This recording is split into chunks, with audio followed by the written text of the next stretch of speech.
तो चलिए हम लेक्चर की शुरुआत करते हैं। इस लेक्चर में जो टॉपिक्स कवर होने वाले हैं वो क्या हैं। पहला टॉपिक होगा रिफ्रैक्शन। नेक्स्ट टॉपिक जो हम कवर करेंगे that will be total internal refraction and the third topic will talk about is prism. Refractive index is the interaction, वो इंटरैक्शन है लाइट के फोटॉन्स और मीडियम के एटम्स या इलेक्ट्रॉन्स के बीच का। ये हाथ मुझे दिखाई नहीं दे रहा क्योंकि मेरी आंख पर डायरेक्ट ये रे नहीं पहुंच रही है, आपको पहुंच रही होगी ये रे, ठीक है। अगर मैं वाइट एरोज के अलॉन्ग जाऊं तो ये इंसिडेंट रे, ये प्रिज्म रे और ये निकल गई और ये डेविएशन हुआ। अगर नॉर्मल रे भी TIR ना करे तो पक्की बात है और कोई रे तो करेगी नहीं। हाय एवरीवन, तो आपने कभी रोड पर, इनफैक्ट अभी तो सर्दियां आ गई हैं, गर्मी के तिलमिलाते मौसम में रोड पर ऐसा लगा है दूर पानी है मगर जब पास गए तो पानी नहीं मिला। बिल्कुल रेगिस्तान में मवेशी जो हैं, जो जानवर हैं, कैटल्स जो हैं, वो इसी आशा में पानी ढूंढते ढूंढते कहीं खो जाते हैं। और हीरा चमकता हुआ बड़ा ही सही लगता है, और हीरे में ऐसा क्या है कि वो इतना ज़्यादा चमकता है। पानी के नीचे अगर आप नीचे बैठे हैं या फिर पानी के ऊपर बैठे हैं और मीडियम डिफरेंट है, आप पानी के अंदर देख रहे हैं, आप पानी के अंदर से बाहर देख रहे हैं, तो आपको जो इमेज है वो थोड़ी सी शिफ्टेड नज़र आती है। ऐसा क्यों होता है? और प्रिज्म का यूज़ आप लोगों ने किया ही होगा, कहाँ पर? रेनबो बनाने में, अपनी फिजिक्स लैब में। ये सारे टॉपिक्स हम आज की क्लास में कवर करने वाले हैं, पर इससे पहले एक इम्पॉर्टेंट इंफॉर्मेशन। इस क्लास का लिंक आप PW ऐप पर इस क्लास के नोट्स, PDF वगैरह देख सकते हैं, और PW ऐप का लिंक मैसेज में, ये जो डिस्क्रिप्शन है इसमें दिया हुआ है। और अगर आपको PW के बारे में नहीं पता है तो PW एक इंडिया का the most affordable and the quality education provider है, और करोड़ों बच्चे इस PW की ऐप पर पढ़ रहे हैं। आप भी पढ़ सकते हैं बिना डिस्ट्रैक्शन के, ठीक है। तो चलिए हम लेक्चर की शुरुआत करते हैं। इस लेक्चर में जो टॉपिक्स कवर होने वाले हैं वो क्या हैं, देखते हैं। पहला टॉपिक होगा रिफ्रैक्शन में बेसिकली एक लॉ होता है जिसको हम स्नेल्स लॉ बोलते हैं, और नेक्स्ट टॉपिक जो हम कवर करेंगे that will be total internal reflection. वहाँ L है, ठीक है, तो TIR in short form. And the third topic will talk about is prism. Major focus हमारा TIR और प्रिज्म पर रहने वाला है, which are the heavy weight topics and the pain point topics of the this chapter. Ray optics के सबसे परेशान करने वाले टॉपिक्स हैं total internal reflection and prism, उन्हीं पर हम बातें करने वाले हैं। तो चलिए शुरू करते हैं। सबसे पहली बात, रिफ्रैक्शन और स्नेल्स लॉ होता क्या है, ठीक है, तो देखते हैं। What is refraction and Snell's law? Refraction is bending of light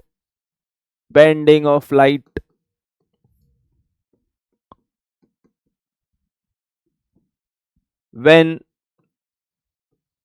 it moves from one medium to another,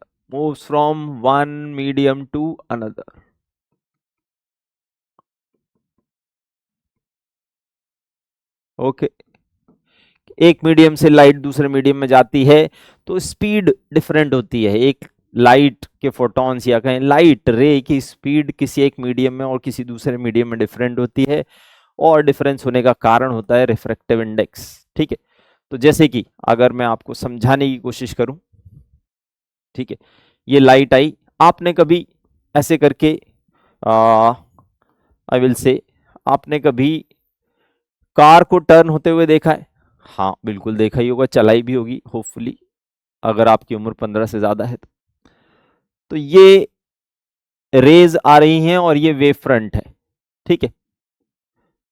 ये लेट से इस मीडियम को हम कुछ मान लेते हैं, ये μ1 है इसका रिफ्रैक्टिव इंडेक्स। ये रे आगे जाएगी और यहाँ के बाद रे थोड़ा सा बेंड हो गई। अब बेंड हो गई, ऐसा क्यों हुआ देखते हैं। यहाँ ये जो रे बेंड हुई है, उसके बेंड होने का कारण आप समझें। यहाँ पर जो लाइट है वो धीरे चल पा रही है और यहाँ पर लाइट तेज चल पा रही है। ये है रेयरर मीडियम।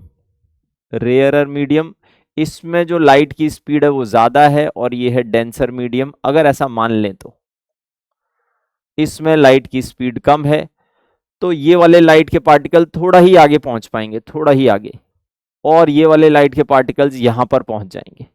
तो अब जो नया वेव फ्रंट है वो ऐसा बनेगा।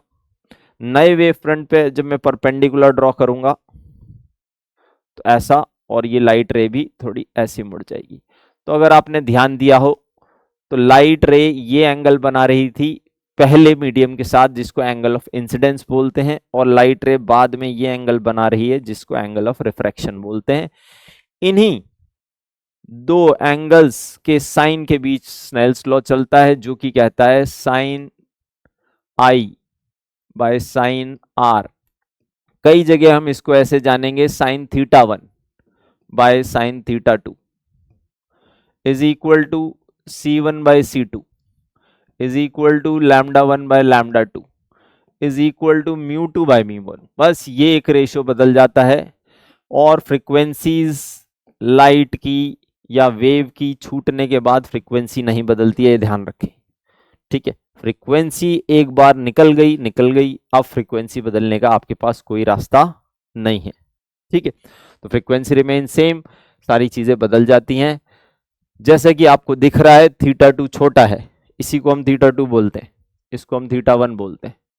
इस डायग्राम में थीटा 2 छोटा है, तो थीटा 2 छोटा है क्योंकि C2 छोटा है। ये डेंसर मीडियम है, लाइट यहाँ धीरे चल पा रही है और इसमें वेवलेंथ भी छोटी होगी और इसका रिफ्रैक्टिव इंडेक्स हाई होगा। ठीक है, तो obviously in the given diagram mu 2 जो है, ये 2 है sorry, mu 2 is greater then mu 1 और बाकी सारे फैक्टर्स उल्टे हैं। C1 बड़ा है और लैम्डा 1 दिखा नहीं रखा मगर लैम्डा 1 बड़ा होगा एंड सो ऑन। ठीक है, तो स्नेल्स लॉ की इतनी जानकारी सफिशिएंट है और ये लॉ अपने आप में सक्षम है लगभग सारे रिफ्रैक्शन के क्वेश्चंस करने में।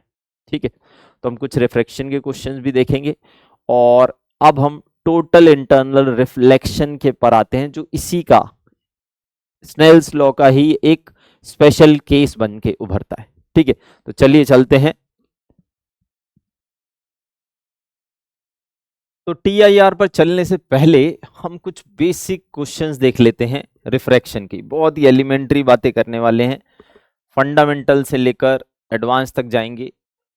तो जैसे कि ये एक डायग्राम है, रे आ रही है 45 डिग्री नॉर्मल के साथ बनाते हुए, रिफ्रैक्टिव इंडेक्स की वैल्यू 1 है, दूसरे मीडियम की जिसमें रे जाएगी उसमें रिफ्रैक्टिव इंडेक्स की वैल्यू 2 है। तो अब आपको बताना है obviously denser medium, high refractive index, speed कम, एंगल कम, वेवलेंथ कम, तो ये टूवर्ड्स द नॉर्मल बेंड हो जाती है, टूवर्ड्स दी नॉर्मल बेंड हो जाती है। तो अगर कोई आपसे पूछे आर की वैल्यू कैसे निकालें, Snell's law, sine are into mu इस मीडियम का, इसको म्यू 2 बोल दो, is equal to sine i into mu 1। Sine r ये हमें चाहिए, म्यू 2 कितना है, म्यू 2 है √2, साइन आई साइन 45, म्यू 1 1, सॉल्व किया, साइन आर की वैल्यू आपको दिख रही है 1/√2, यहाँ भी √2 तो 1/2, तो आर की वैल्यू आपको दिख रही है 30 डिग्री। अगर इसी में कोई आपसे कभी डेविएशन मांग ले कि रे ऐसे जाते जाते कितना मुड़ गई, तो ऑब्वियसली डेविएशन का फॉर्मूला आप यहीं डायग्राम से भी जज कर सकते हैं। ये एंगल पूरा था आई, पूरा एंगल था आई, आर रह गया तो डेविएशन है आई माइनस आर, पर कई बार आई ज्यादा होगा कई बार आर, तो हम मॉड लगा देते हैं। ठीक है, तो मॉड लगाने पर आंसर आ रहा है 15 डिग्री का डेविएशन हुआ है। दूसरे डायग्राम पर जाते हैं, यहां रिफ्रैक्टिव इंडेक्स 2 है और रिफ्रैक्टिव इंडेक्स म्यू 2 √3 है। अब डेंसर से रेयर जा रही है, ध्यान रखेंगे, अब डेंसर से रेयर जा रही है। तो मैं सारे केसेस कवर करने की कोशिश कर रहा हूं और देखते हैं रे यहां ज्यादा एंगल बनाएगी, ज्यादा कितना होगा ये चेक करते हैं। तो साइन थीटा 1 साइन 60 इंटू वहां का refractive index 2 is equal to यहाँ का refractive index √3 into sine theta 2 या साइन आर। सॉल्व किया, √3/2 इंटू 2 यहाँ से भी √3 ले गए, ये आ रहा है 1, mean sine r is equal to 1। और जैसे ही आपको साइन आर इक्वल टू 1 दिखता है तो आर की वैल्यू क्या दिखती है, अरे ये तो 90 आ गया, मतलब रे 90 डिग्री बनाती हुई, 90 डिग्री एंगल बनाती हुई। तो क्या ये इस मीडियम में आ रही है? जस्ट लिमिटिंग केस है दोस्तों, जस्ट लिमिटिंग केस है, आ ही रही है ऐसा मान सकते हैं, ठीक है। ओके, जस्ट एंटर ही कर रही है और ऑलमोस्ट इंटरफेस के पैरेलल चलती रहेगी ये रही, ठीक है। तो यहाँ डेविएशन अगर निकालना हो तो फिर से यहाँ ऑब्वियसली r माइनस आई, तो इसीलिए मैंने बोला था ना मॉड लगा देते। r है 90, i है 60, तो यहाँ 30 डिग्री का डेविएशन है, ठीक है। और कुछ और केसेस देखते हैं। 45 डिग्री डेंसर से रेयर जाती हुई, तो फिर से आपने साइन r निकाला, साइन r इंटू यहाँ का mu 1 is equal to sine 45 into √2, और √2 की वैल्यू 1 डालते हुए, तो यहाँ भी r की वैल्यू 90 आ रही है। इसको बोल रहे हैं ग्रेजिंग इमरजेंस, ग्रेजिंग, ठीक है। गाय भैंस को चढ़ते हुए देखा है? हाँ देखा ही होगा, गांव में, अपने शहर में, कहीं तो सपने में, ठीक है। तो गाय जब चढ़ती है और चलते चढ़ते आगे बढ़ती है, ग्रेजर घास जब कटती है किसी मशीन से तो बिल्कुल सरफेस के पैरेलल चलती है मशीन, तो इसको ग्रेजिंग बोलते हैं, ठीक है। तो R 90 हो गया है। इसकी बात करते हैं, यहाँ क्या है, यहाँ भी डेंसर से रेयर जा रही है, जरा चेक करते हैं साइन R निकालने की। Sine R into 1 is equal to sine 60 into √2, क्या वैल्यू आई, sine 60 √3/2 into √2 is sine R, और साइन R जब सॉल्व करके निकाला तो आ गया √3/2, √3/2 इज √1.5। सर कर दो, ये सर कोई नहीं कर सकते, ये सर आइजैक न्यूटन भी नहीं कर सकते, ठीक है। क्यों नहीं कर सकते? क्योंकि ये पॉसिबल ही नहीं है, r is not possible, r is not possible. ये क्या हुआ, स्नेल्स लॉ इस छोटे से एग्जाम्पल में खराब हो गया क्या? खराब मतलब इनवैलिड हो गया क्या? लॉ गड़बड़ कर गया? नहीं, लॉ गड़बड़ नहीं किया है। लॉ कह रहा है, किसी तरीके से वो बताने की कोशिश कर रहा है, आपको समझाने की कोशिश कर रहा है कि ये केसी पॉसिबल नहीं है। केसी पॉसिबल नहीं है मतलब लाइट इधर नहीं जा सकती, क्योंकि इधर जाएगी तो रिफ्रैक्शन होगा, रिफ्रैक्शन होगा तो स्नेल्स लॉ चलेगा, स्नेल्स लॉ से जब आर निकाल रहे हैं तो एक ऐसी वैल्यू आ रही है विच इज नॉट पॉसिबल, तो ये हो ही नहीं रहा है। तो हो क्या रहा है? बिल्कुल सही बात है, यही यही केस है टोटल इंटरनल रिफ्लेक्शन, यही केस है टोटल इंटरनल रिफ्रैक्शन, ठीक है। तो टोटल इंटरनल रिफ्लेक्शन को अब हम ध्यान से समझते हैं, क्या केस है इसमें, कुछ सिचुएशन है। तो क्या है पहली situation, light ray must move from, must be moving from denser to rarer, denser से रेयर की तरफ जाती होनी चाहिए, ये इंपॉर्टेंट बात है, तभी TIR हो सकता है। दूसरी बात क्या है, angle of incidence, angle of incidence should be greater than theta C, theta C का नाम होता है critical angle. What is this critical angle then? critical angle theta c is the angle of incidence, is the angle of incidence for which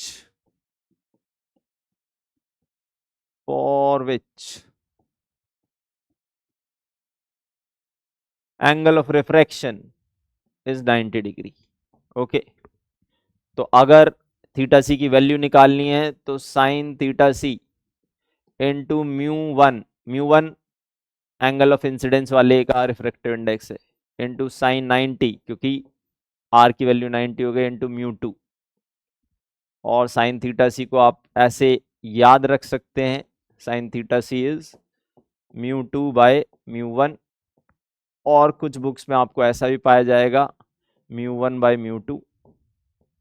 okay, ये इस तरीके से याद रखना अच्छा है, क्योंकि नीचे वाला जो फैक्टर है, ये जो ब्रैकेट है, ये छोटा ही आता है 1 से। ठीक है, क्यों 1 से छोटा ही आता है? कोई भी बड़ा हो सकता है ना। 1 आपने बोला कहां से कहां जा रही है? डेंसर से रेयर जा रही है, 1 से 2 जा रही है, तो 1 जो है वो डेंसर है और जो 2 है वो रेयरर है। ओके, तो ऐसे आता है sine theta C is equal to 1 divided by mu of denser by mu of rarer. It's an important result, it is the most important result of total internal reflection. सबसे महत्वपूर्ण परिणाम है ये, किसका? TIR का। ठीक है, तो ध्यान से इसको ध्यान रखें, ये सारी बातें इंपॉर्टेंट है। और इसी से, और जब टोटल इंटरनल रिफ्लेक्शन ही हो गया है, जब हो ही रिफ्लेक्शन गया है, तो डेविएशन क्या? अरे डेविएशन तो हमने लास्ट क्लास में पढ़ा था, रिफ्लेक्शन वाले केस में pi minus 2 times I. Okay, pi minus 2 times I. ठीक है, ओके, तो डेविएशन जो है जब तक रिफ्रैक्शन होता है तो आई माइनस आर से दिया जाता है, और जैसे ही TIR होता है तो डेविएशन इस तरीके से दिया जाता है। ठीक, हाँ, डेविएशन पर और हम बातें कर सकते हैं, मगर अब चलो थोड़ा सा टोटल इंटरनल रिफ्लेक्शन के ऊपर कुछ अच्छे चुनिंदा बढ़िया मशहूर क्वेश्चन देखे जाएं। ठीक है, तो चलिए दोस्तों देखते हैं हमारे पिटारे में क्या है। ओहो हो, शानदार क्वेश्चन से शुरुआत करते हैं।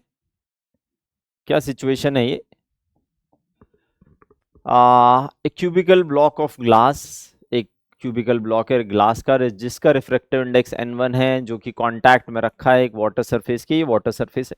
ठीक, और हाँ, वाटर सरफेस का रिफ्रैक्टिव इंडेक्स N2 है। The beam of light is incident on the vertical face of the block, एक रे ऑफ लाइट ऐसे मारी गई है वर्टिकल फेस पर। और इसके बाद क्या होता है? TIR हो जाता है इस पर, यहाँ पर TIR हो रहा है, तो ये एक जानकारी इंपॉर्टेंट हो जाती है आपके लिए। ऑब्वियसली ये रेयरर है, और ये जो ग्लास है ये डेंसर मीडियम है, इजंट इट? बिल्कुल सही बात है। ठीक है, TIR होने के बाद रे यहाँ से निकलती है वापस थीटा एंगल पे निकलती है। उस थीटा एंगल की वैल्यू के बारे में कौन सी स्टेटमेंट ट्रू पाई जाएगी, तो ये बात करते हैं। ठीक है, ये थीटा, यहाँ TIR हो रहा है, तो अगर आप ध्यान से देखें तो ये दोनों जो ट्राइंगल है ना, ये दोनों ट्राइंगल कॉन्ग्रुएंट ही होंगे TIR में, ये सेम। ऑब्वियसली ये जो एंगल है, इस एंगल को कुछ नाम दे दो, alpha, let's call it alpha. Obviously alpha must be greater than theta C. TIR होता ही जब है जब angle of incidence theta C से ज्यादा हो। ठीक है, तो alpha must be greater than theta C, और ये दोनों एंगल होंगे 90 minus R. These two angles will be 90 minus alpha, 90 minus alpha। जब ये दोनों एंगल सेम है तो ये थीटा है तो ये भी थीटा ही होगा, isn't it? ठीक है, तो ये डायग्राम तो सिमेट्रिक है। हाँ, बस हमें इसी पर जोर देना है कि इस थीटा की बारी है, तो ये 90 माइनस आर, और मैं यहाँ स्नेल्स लॉ लगा रहा हूँ। ठीक है, तो कहाँ से चालू कर रहे हैं हम इस वर्टिकल फेस पर जो रिफ्रैक्शन हो रहा है, जिसको मैं अलग से दिखा भी देता हूँ। वर्टिकल फेस पर यहाँ लाइट रे गई और यहाँ ऐसे चली गई, इस एंगल को हम 90 माइनस अल्फा बोल रहे हैं, और अल्फा की वैल्यू थीटा सी से ज्यादा है। थीटा सी कौन से वाला? ग्लास वाटर इंटरफेस वाला, और इस एंगल को हम थीटा बोल रहे हैं। ये एयर है, ये ग्लास है। ठीक है, ओके, हाँ जी, तो हम शुरुआत करते हैं यहां पर कि alpha is greater than theta C. Theta C कौन से वाला? Obviously glass water interface, GW interface वाला थीटा सी। ओके, अल्फा जो है वो बड़ा है थीटा सी से, तो 90 माइनस अल्फा ऑब्वियसली छोटा हो जाएगा। ध्यान से, अल्फा बड़ा है तो 90 माइनस अल्फा, कोई चीज बड़ी आप सब्ट्रैक्ट करोगे 90 माइनस थीटा सी से, बस इतना ही चाहिए। दोनों साइड साइन लेते हैं। क्यों साइन लेते हैं? क्योंकि स्नेल्स लॉ लगाना है। Sine 90 minus alpha is less than cos theta C, sine of 90 minus theta C is cos theta C. यहाँ कॉस नहीं लिखना है क्योंकि यहाँ तो स्नेल्स लॉ लगेगा। तो अब इस इंटरफेस पे मैं स्नेल्स लॉ लगा रहा हूं, ध्यान से दोस्तों। Sign 90 minus alpha into n1, दोनों साइड n1 मल्टीप्लाई किया, ये वाली वैल्यू किसके बराबर आएगी स्नेल्स लॉ के अकॉर्डिंग? साइन थीटा के। तो sine theta is less than cos theta C into n1। Cos theta C क्या है? कॉस थीटा सी है under root of 1 minus sine square theta C into n1। What is under root of 1 minus sine square theta C, या sine theta c की value क्या होगी? Sign theta C कौन से? Glass water interface की बात कर रहे हैं, और ये रेयरर है, ये डेंसर है, तो 1 minus mu of rarer which is n2 by n1 का स्क्वायर, ओके, इनटू n1। और जैसे ही आपने इसको सॉल्व किया तो आपका आंसर आ रहा है sine theta C, sorry, sine theta is less than root of n1 square minus n2 square, which is option A. ठीक है, तो it's a beautiful question, it's very very easy to solve question, but हाँ tricky है, साथ easy भी है और tricky भी है। ठीक है, तो अब देखते हैं हमारे पटारे में और कौन से नए क्वेश्चंस आते हैं। तो चलिए चलते हैं नेक्स्ट क्वेश्चन की ओर, जो कि है आहा, ठीक है, काफी अच्छा क्वेश्चन है, काफी इंपॉर्टेंट कंसेप्ट को ये डील कर रहा है। तो क्या बोलता है ये क्वेश्चन? क्वेश्चन बोलता है कि हमने ना यहाँ लेयर्स बना रखी हैं अलग अलग रिफ्रैक्टिव इंडेक्स की, ठीक है, और 1 2 3 लेयर्स को नाम है, इसको 0 लेयर बोल सकते हैं।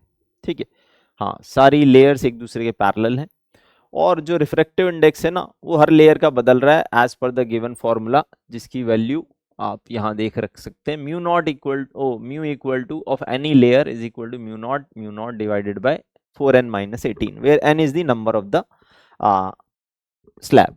ठीक है, अगर आप थर्ड स्लैब का रिफ्रैक्टिव इंडेक्स चाहते हैं तो बस n की वैल्यू 3 डाल दें, आपको आंसर मिल जाएगा। ठीक है, मगर क्वेश्चन ये नहीं है कि थर्ड स्लैब का रिफ्रैक्टिव इंडेक्स क्या है, तब तो आसान हो जाता। ठीक है, तो ये पूछता है कि अगर यहां से जीरोथ स्लैब से जो एंगल ऑफ इंसिडेंस है वो 30 डिग्री है, तो कौन सी स्लैब पर जाकर TIR हो जाएगा? ठीक है, total internal reflection takes place at the upper surface of the layer having n equal to, ठीक है, upper surface of the layer. ठीक है, मतलब कौन से मीडियम में ये नहीं जा पाएगी, कौन से मीडियम में ये नहीं जा पाएगी? जैसे कि अगर मैं कहूं तीसरे मीडियम में नहीं जा पाएगी तो आंसर होगा 2, सही बात।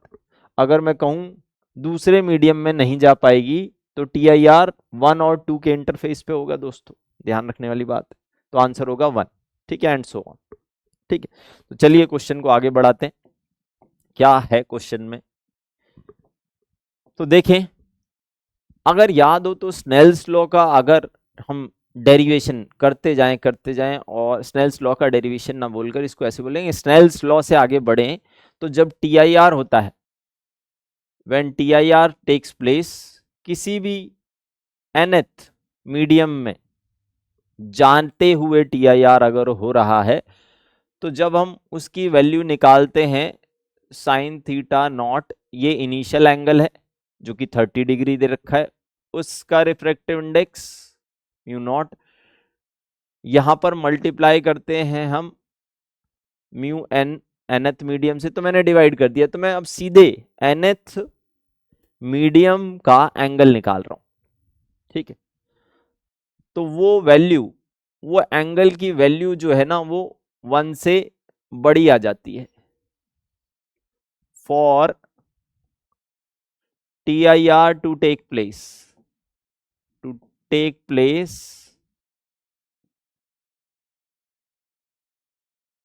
in nth medium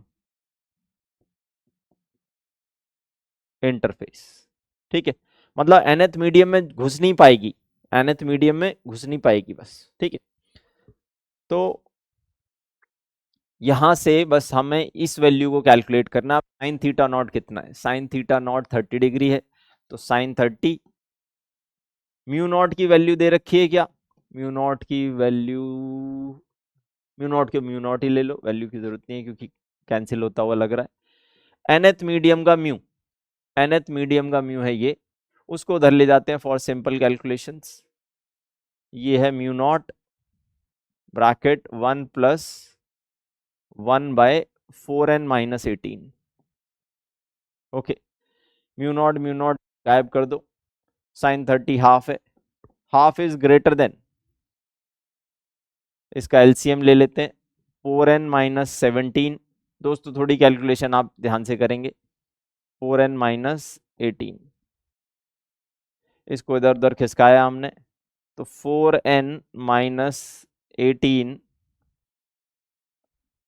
is greater than 2 times 4 को किया 8n-34, और ये इधर आया तो 16 इज ग्रेटर देन 4n, और I can say n is less then 4, n is less then 4। तो इस मीडियम पर, इस मीडियम में ये एंटर नहीं कर पा रही है और यहां TIR हो जा रहा है, इस मीडियम पर TIR हो जा रहा है। तो किस मीडियम की अपर सरफेस से TIR हो रहा है, थर्ड मीडियम की अपर सरफेस से TIR हो रहा है, n less than 1, n less than 4 आ रहा है भाई, ठीक है। तो इस क्वेश्चन को जब आप सॉल्व करें तो बहुत तसल्ली से खुद एक बार सॉल्व करके देखें, ठीक है, बिना इस सॉल्यूशन को ताके झाके, तब आपको इस क्वेश्चन की थोड़ी सी ग्रेविटी का आइडिया होगा। It's a short question but tricky one, ठीक है। तो अब हम नेक्स्ट क्वेश्चन की ओर मूव करते हैं।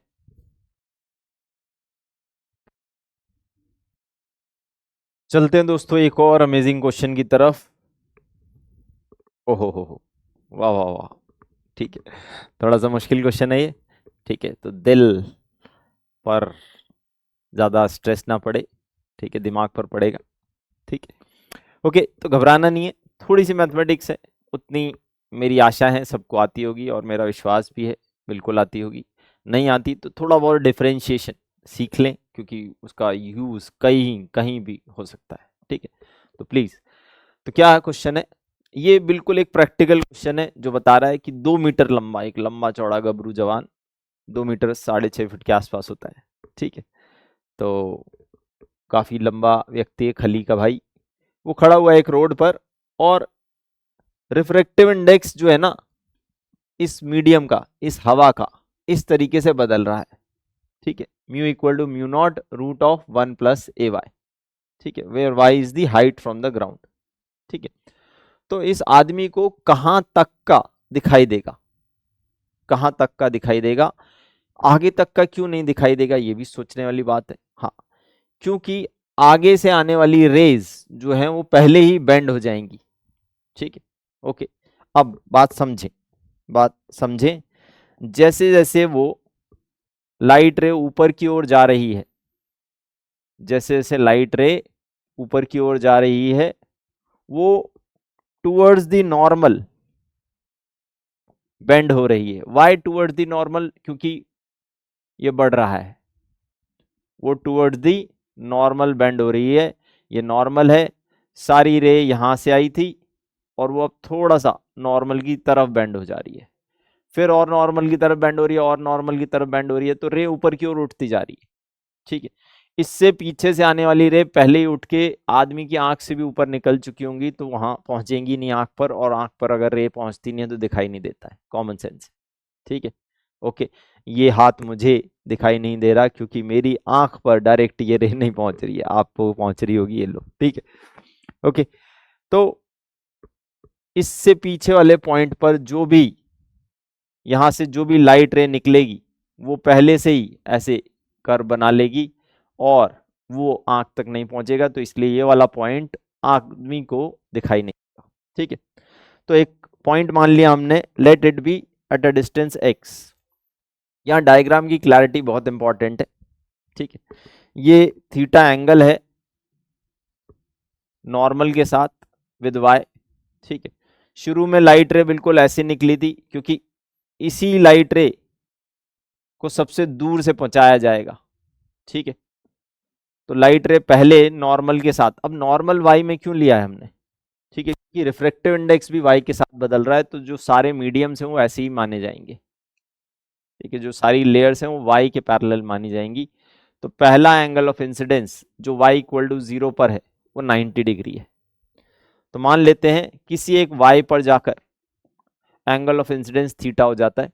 ठीक है, और फिर आगे बढ़ते बढ़ते वो आदमी की आंख में एंगल और लाइट रे चली जाती है। ठीक है, तो डायग्राम की क्लैरिटी बहुत इंपॉर्टेंट है, तो इसलिए दोस्तों आपके लिए अलग से एक पेज पर मैंने डायग्राम थोड़ा सा बिल्ड कर लिया है। ठीक है, तो ये है y इक्वल टू 0 वाली लाइन, या कहें y इक्वल टू 0 वाला इंटरफेस, या कहें y इक्वल टू 0 वाला स्लैब। यहां ये नॉर्मल, तो एंगल ऑफ इंसिडेंस है 90 degree at y equal to 0। Mu at y equal to 0 कोई पहचाने उस फंक्शन से, mu at y equal to 0 is nothing but mu not, क्योंकि आगे रूट था 1 plus A y, root of 1 is this. यहां तक आते आते ये एंगल ऑफ इंसिडेंस, ये एंगल ऑफ इंसिडेंस थीटा हो गया है, ये एंगल ऑफ इंसिडेंस थीटा हो गया है। अगेन ये इंटरफेस किसी एक पर्टिकुलर y पर, किसी एक पर्टिकुलर y पर, और एंगल ऑफ इंसिडेंस थीटा हो गया है। अब अगर मैं बोलूं यहां पर अगर मैं टेंजेंट खींचूं किसी y पर, यहां पर अगर मैं टेंजेंट खींचूं किसी y पर, तो उसका स्लोप क्या होगा, स्लोप इस ग्राफ के according slope of tangent, slope of tangent हमें तो दिख रहा है पहले तो नेगेटिव, और वैल्यू दिख रही है 10 ऑफ 90 माइनस थीटा, तो minus cot theta is the slope. ये बस ध्यान रखें, क्या slope of tangent dy by d x होता है, हाँ जी बिल्कुल सही बात है, slope of tangent dy by d x होता है कर्व की इक्वेशन में।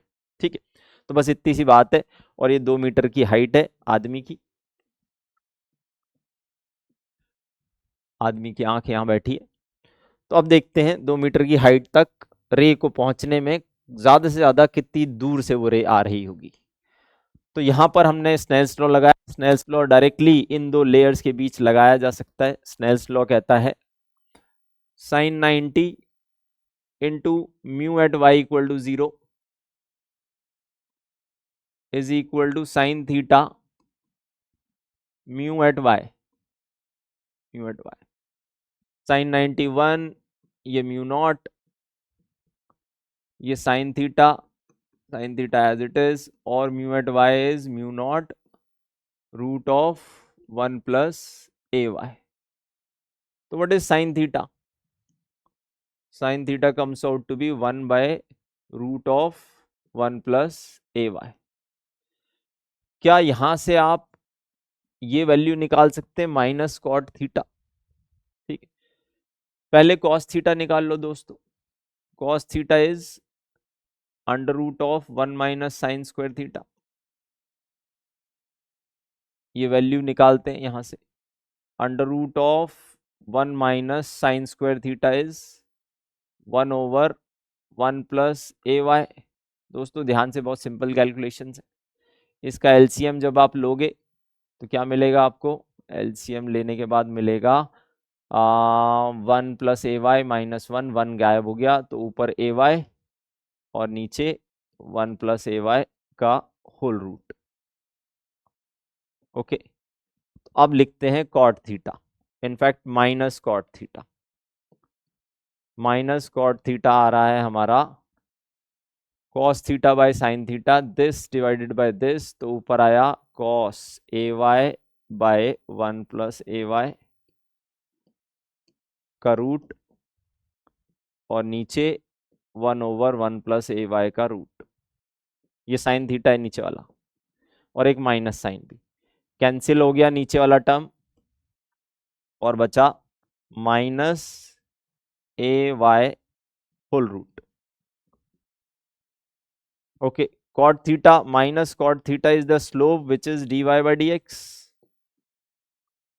हाँ बिल्कुल सही बात है, थोड़ा मैथमेटिक्स में जा रहे हैं हम, पर इतना चलता है. ठीक है, अब बस कुछ नहीं करना, अब काम खत्म हो चुका है बिल्कुल, we are at the verge. तो dx is equal to -1/√a अलग ले लिया और dy भी उधर गया और नीचे आया y की पावर हाफ √y. √y को आप y की पावर हाफ की फॉर्म में देखें, -1/√a y की पावर -हाफ dy. और दोस्तों अब कुछ नहीं, इंटीग्रेट करना है लिमिट्स का ध्यान रखते हुए. जब y की वैल्यू कितनी थी, 2 थी, तो x की वैल्यू 0 थी. y की वैल्यू जब 0 हो जाएगी, वो वाला पॉइंट जो नीचे पहुंच गया है, तब x की वैल्यू निकालनी है, तो वो दूर वाला पॉइंट आ जाएगा. x -0 यहाँ आया is equal to -1/√a into y की पावर -हाफ का इंटीग्रेशन होता है y की power +half divided by +half, तो 2 आगे लिख दिया है मैंने, और y की दो वैल्यूज डाल देंगे 2 एंड 0. ये वैल्यूज डालने पर -1/√a into 2 into how much 0 -√2, तो -√2. ये आया माइनस माइनस प्लस हो गया, 2 डिवाइडेड बाय 2/a. a की वैल्यू कितनी है, a है 2 into 10⁻⁻6. This is a given है, तो 2 इंटू 2 डिवाइड बाय 2 इंटू 10⁻⁻6, ये आ गया 10⁻6 ऊपर जाकर और 2000. तो दोस्तों बहुत बड़ा क्वेश्चन नहीं है, मगर हाँ थोड़ा बड़ा तो है, I accept it. But NEET का पैटर्न देखते हुए और श्योरिटी बनाने के लिए हमें इस टाइप के क्वेश्चन कर ही लेने चाहिए, कुछ तो कर ही लेने चाहिए, स्पेशली उन टॉपिक्स के जिन टॉपिक्स पे भारी क्वेश्चन बन सकते हैं. ठीक है, तो अच्छा शानदार क्वेश्चन है. ठीक है, 2000 मीटर दूर से जो लाइट रे आ रही है वो आदमी की आंखों तक पहुंच पा रही है.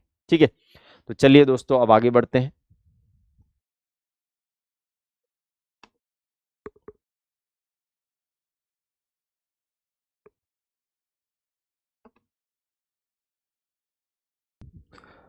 तो दोस्तों नेक्स्ट क्वेश्चन की तरफ जाने से पहले हम क्या करते हैं, एक इक्वेशन पढ़ते हैं जिसका नाम है कॉची इक्वेशन. कॉची, ठीक है. तो इक्वेशन क्या बोलती है,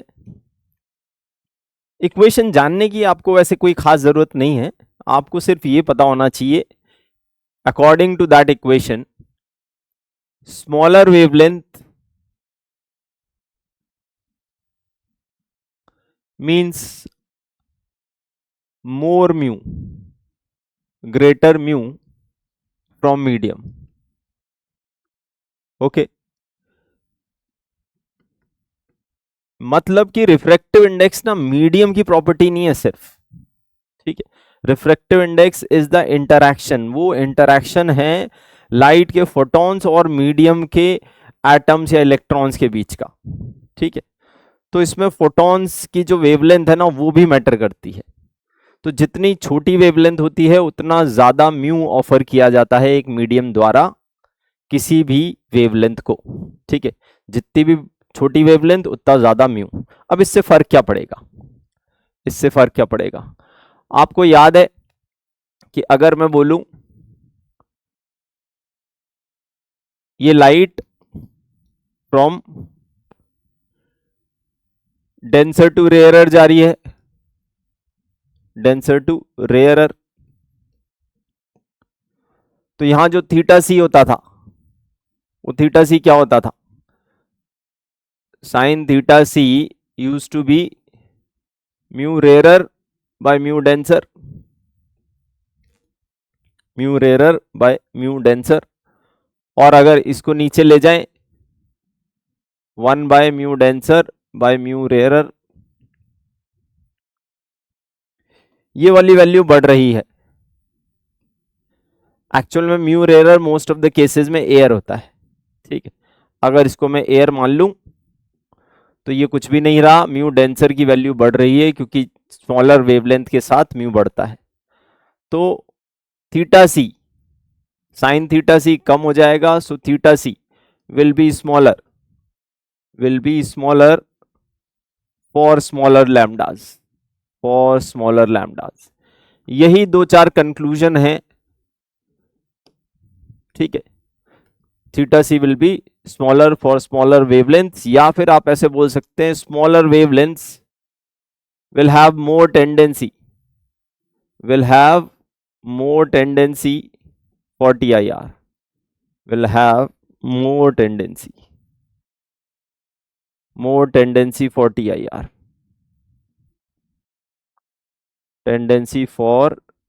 TIR, okay, smaller wavelength will have more tendency for TIR, ठीक, got it। तो ये सारी बातें आप लिख सकते हैं, ठीक है। बहुत बहुत सिंपल सी बात है, smaller wavelength greater mu, smaller sine theta C, more tendency of TIR। तो ये 4 बातें अगर आप रिटेन कर लेते हैं तो कॉची इक्वेशन और इससे रिलेटेड बहुत अच्छे अच्छे क्वेश्चंस आप कर सकते हैं, ठीक है। तो चलिए बेसिक क्वेश्चन से शुरुआत करते हैं। अच्छा क्वेश्चन है, although it's very elementary, very basic, but ये बेसिक फंडामेंटल से जुड़ा हुआ क्वेश्चन है, इंपॉर्टेंट है। व्हाइट लाइट आती है इंटरफेस पे, ग्लास से एयर में जा रही है, जैसे कि मैंने बोला था कि म्यू रेयरर जनरली एयर होता है। और if the green light is just totally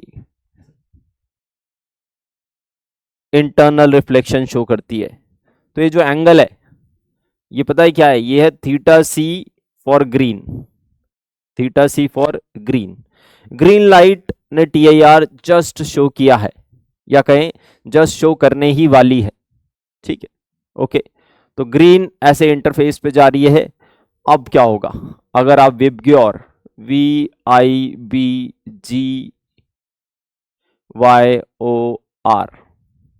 ठीक है, तो ये जो ग्रीन है ये TIR जस्ट करने ही वाली है, तो इससे ज्यादा टेंडेंसी कौन सी वेवलेंथ रख रही हैं, छोटी वेवलेंथ इससे ज्यादा टेंडेंसी रख रही हैं, तो ये सब विल डू TIR, ये सब TIR करेंगी। और इनका क्या, विल नॉट डू TIR, अगर ये TIR नहीं करेंगी तो क्या करेंगी, ये करेंगी रिफ्रैक्शन। तो होता क्या है, आपकी एक पार्ट लाइट का बिल्कुल रिफ्लेक्ट हो जाता है उसी एंगल पर, थीटा सी ग्रीन बोल सकते हो उसको। ये जो लाइट का पार्ट रिफ्लेक्ट हुआ है, ध्यान से सुनना दोस्तों, इसमें कौन कौन से हिस्से आ गए जिन्होंने TIR किया है, वॉयलेट, इंडिगो, ब्लू यहां पहुंच गए, ग्रीन यहां पहुंच गया, और इसके बाद बचे कुछ और हिस्से जो कि मेरे पास कुछ कलर तो हैं, येलो, हाँ येलो और ऑरेंज भी है मेरे पास, ऑरेंज और रेड भी है। ऐसे करके वो अवे फ्रॉम द नॉर्मल तो बेंड हुए ही हुए, मगर ऑब्वियसली रेड कम बेंड हुआ क्योंकि उसके म्यू जो है, उसका म्यू मीडियम जो है कम ऑफर कर रहा है। ऑरेंज उससे ज़्यादा बेंड हुआ, ग्रीन उससे भी ज़्यादा बेंड हुआ, ठीक है। तो इस तरीके से आपको 3 कलर मिल जाएंगे जो कि क्या हैं, येलो, ऑरेंज एंड रेड। तो विबग्योर जो है वो इस तरीके का बढ़ जाएगा। तो बहुत इंपॉर्टेंट इन्फॉर्मेशन मिल रही है कि वॉयलेट, इंडिगो, ब्लू एक ही लाइन में जाएंगे, यहाँ डिस्पर्जन नहीं हो रहा है, यहाँ डिस्पर्जन हो रहा है, ठीक है। तो चलिए दोस्तों अब हम और आगे बढ़ते हैं। तो देखते हैं अगला क्वेश्चन क्या आता है हमारे पिटारे से। और ये क्वेश्चन आया, ओके अच्छा क्वेश्चन है, हाँ छोटी सी एरर दिखी मुझे, ये 450 नहीं 45 डिग्री है, ठीक है। तो इन द फिगर शोन, जो फिगर आपको दिखा रखी है उसमें क्या है, angle of incidence is 45 degree, ये एंगल ऑफ इंसिडेंस वो 45 डिग्री है। At the top surface what is the minimum refractive index needed for TIR eight the vertical face. ये जो यहाँ पर गिरा, यहाँ पर TIR हो गया, ठीक है। अगेन डायग्राम एक अगर अपना बना लिया जाए तो बहुत ही सही रहेगा। वैसे डायग्राम दे रखा है इन्होंने, ठीक है, but why not make it our own diagram. तो यहाँ पर लाइट रे आई 45 डिग्री पर, ये रहा 45 डिग्री, और यहां से टूवर्ड्स द नॉर्मल बेंड हो गई, और ऐसी बेंड हुई कि ये वाला एंगल जो है वो थीटा सी से जस्ट बढ़ा, या कहीं लिमिटिंग केस के लिए थीटा सी ले लेते हैं, ठीक है। तो यहाँ TIR हो गया, वैसे थीटा सी पर TIR नहीं होता, तो ये जो एंगल जो मैं दिखा रहा हूं ये थीटा सी से जस्ट जस्ट जस्ट बड़ा है, चुन्नू सा बड़ा, ठीक है। ऑब्वियसली ये वाला एंगल हो गया 90 माइनस थीटा सी, और ये वाला एंगल 45 था। इस सरफेस पर, हॉरिजॉन्टल सरफेस पर स्नेल्स लॉ लगाते हैं, आंसर आपके सामने, sine 45 into 1 is equal to sine of 90 minus theta C into mu. Sine of 90 minus theta C is cos theta C into mu. Cos theta C is root of 1 minus sine square theta C into mu. Sine theta C is 1 by mu, और sine square theta C is 1 by mu square into mu. थोड़ा सा solve किया, ये बचा mu square minus 1 equal to 1 by root 2। दोनों side square कर देते हैं, तो ये आया 1 by 2 is equal to mu square minus 1। Mu is equal to mu square equal to 3 by 2 and mu equal to root of 3 by 2। Okay, तो बहुत ही सरल, बहुत ही famous, but still important question, कभी भी पूछा जा सकता है नीट के एग्जाम में या जेई मेंस वगैरह में, ठीक है। ओके, तो चलिए अब हम चलते हैं प्रिज्म की ओर, ठीक है। प्रिज्म वो जो इस पूरे लेक्चर का एक इंपॉर्टेंट टॉपिक होने वाला है, और प्रिज्म पर बहुत सारे क्वेश्चंस बनते हैं। प्रिज्म और TIR को मिला दें तो बहुत ही अच्छे और मुश्किल क्वेश्चन भी बनाए जा सकते हैं। तो चलिए दोस्तों प्रिज्म की ओर। Next topic is prism. Prism क्या होता है? प्रिज्म एक बेसिक छोटी सी ज्योमेट्री है। हम बिल्कुल एलिमेंट्री तरीके से स्टार्ट करेंगे, हम ये मानते हुए कि आपको कुछ नहीं आता, मगर हाँ हम इसी बात पर नहीं रुकेंगे, फंडामेंटल और बेसिक से चालू जरूर होगा मगर जाएगा एडवांस लेवल तक, ठीक है। तो प्रिज्म एक ट्रायंगुलर प्रिज्म पढ़ रहे हैं, ठीक है। इसमें कुछ बातें होती हैं, ठीक है। ए कुछ टर्म्स होते हैं, ए इसको बोलते हैं angle of prism. Angle of prism ये क्या होता है? ये होता है एंगल बिटवीन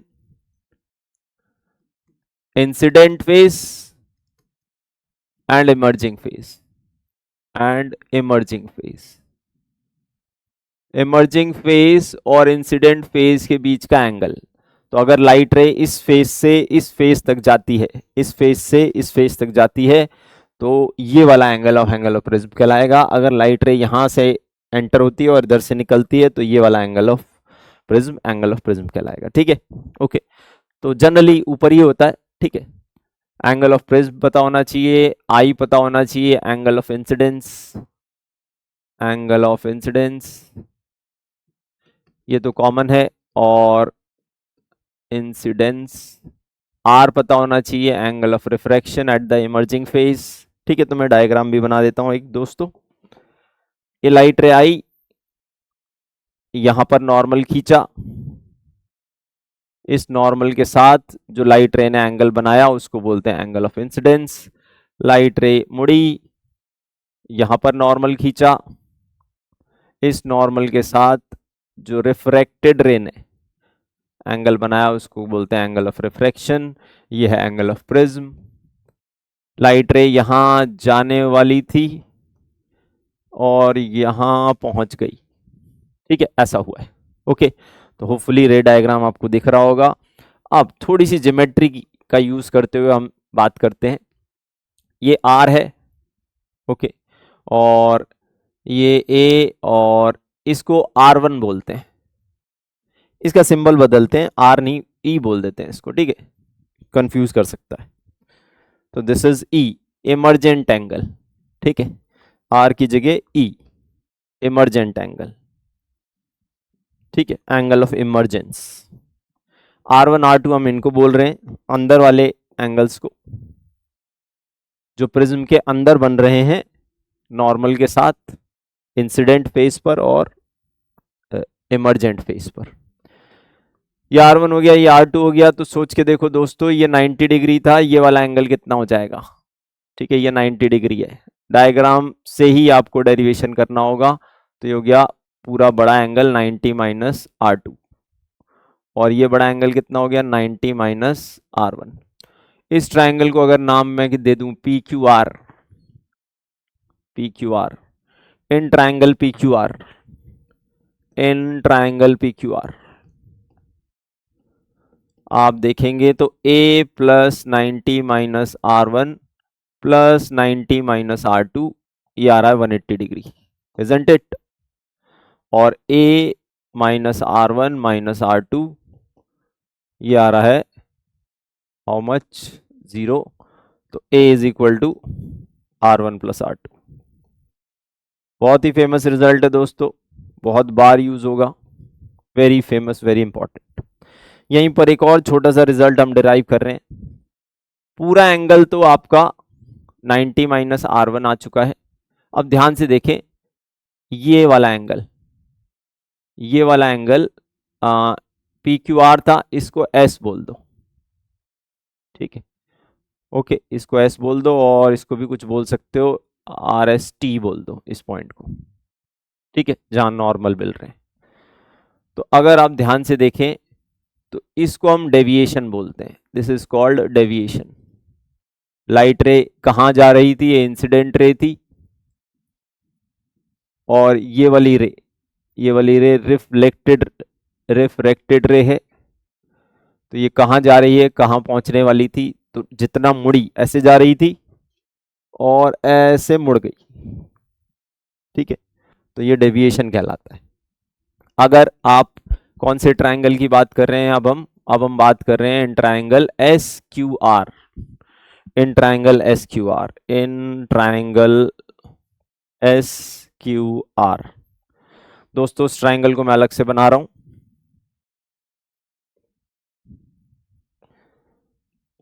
ये वाला हिस्सा डेविएशन कहलाया जा चुका है, तो ये वाला एंगल हो गया 180 माइनस डेविएशन, ठीक है।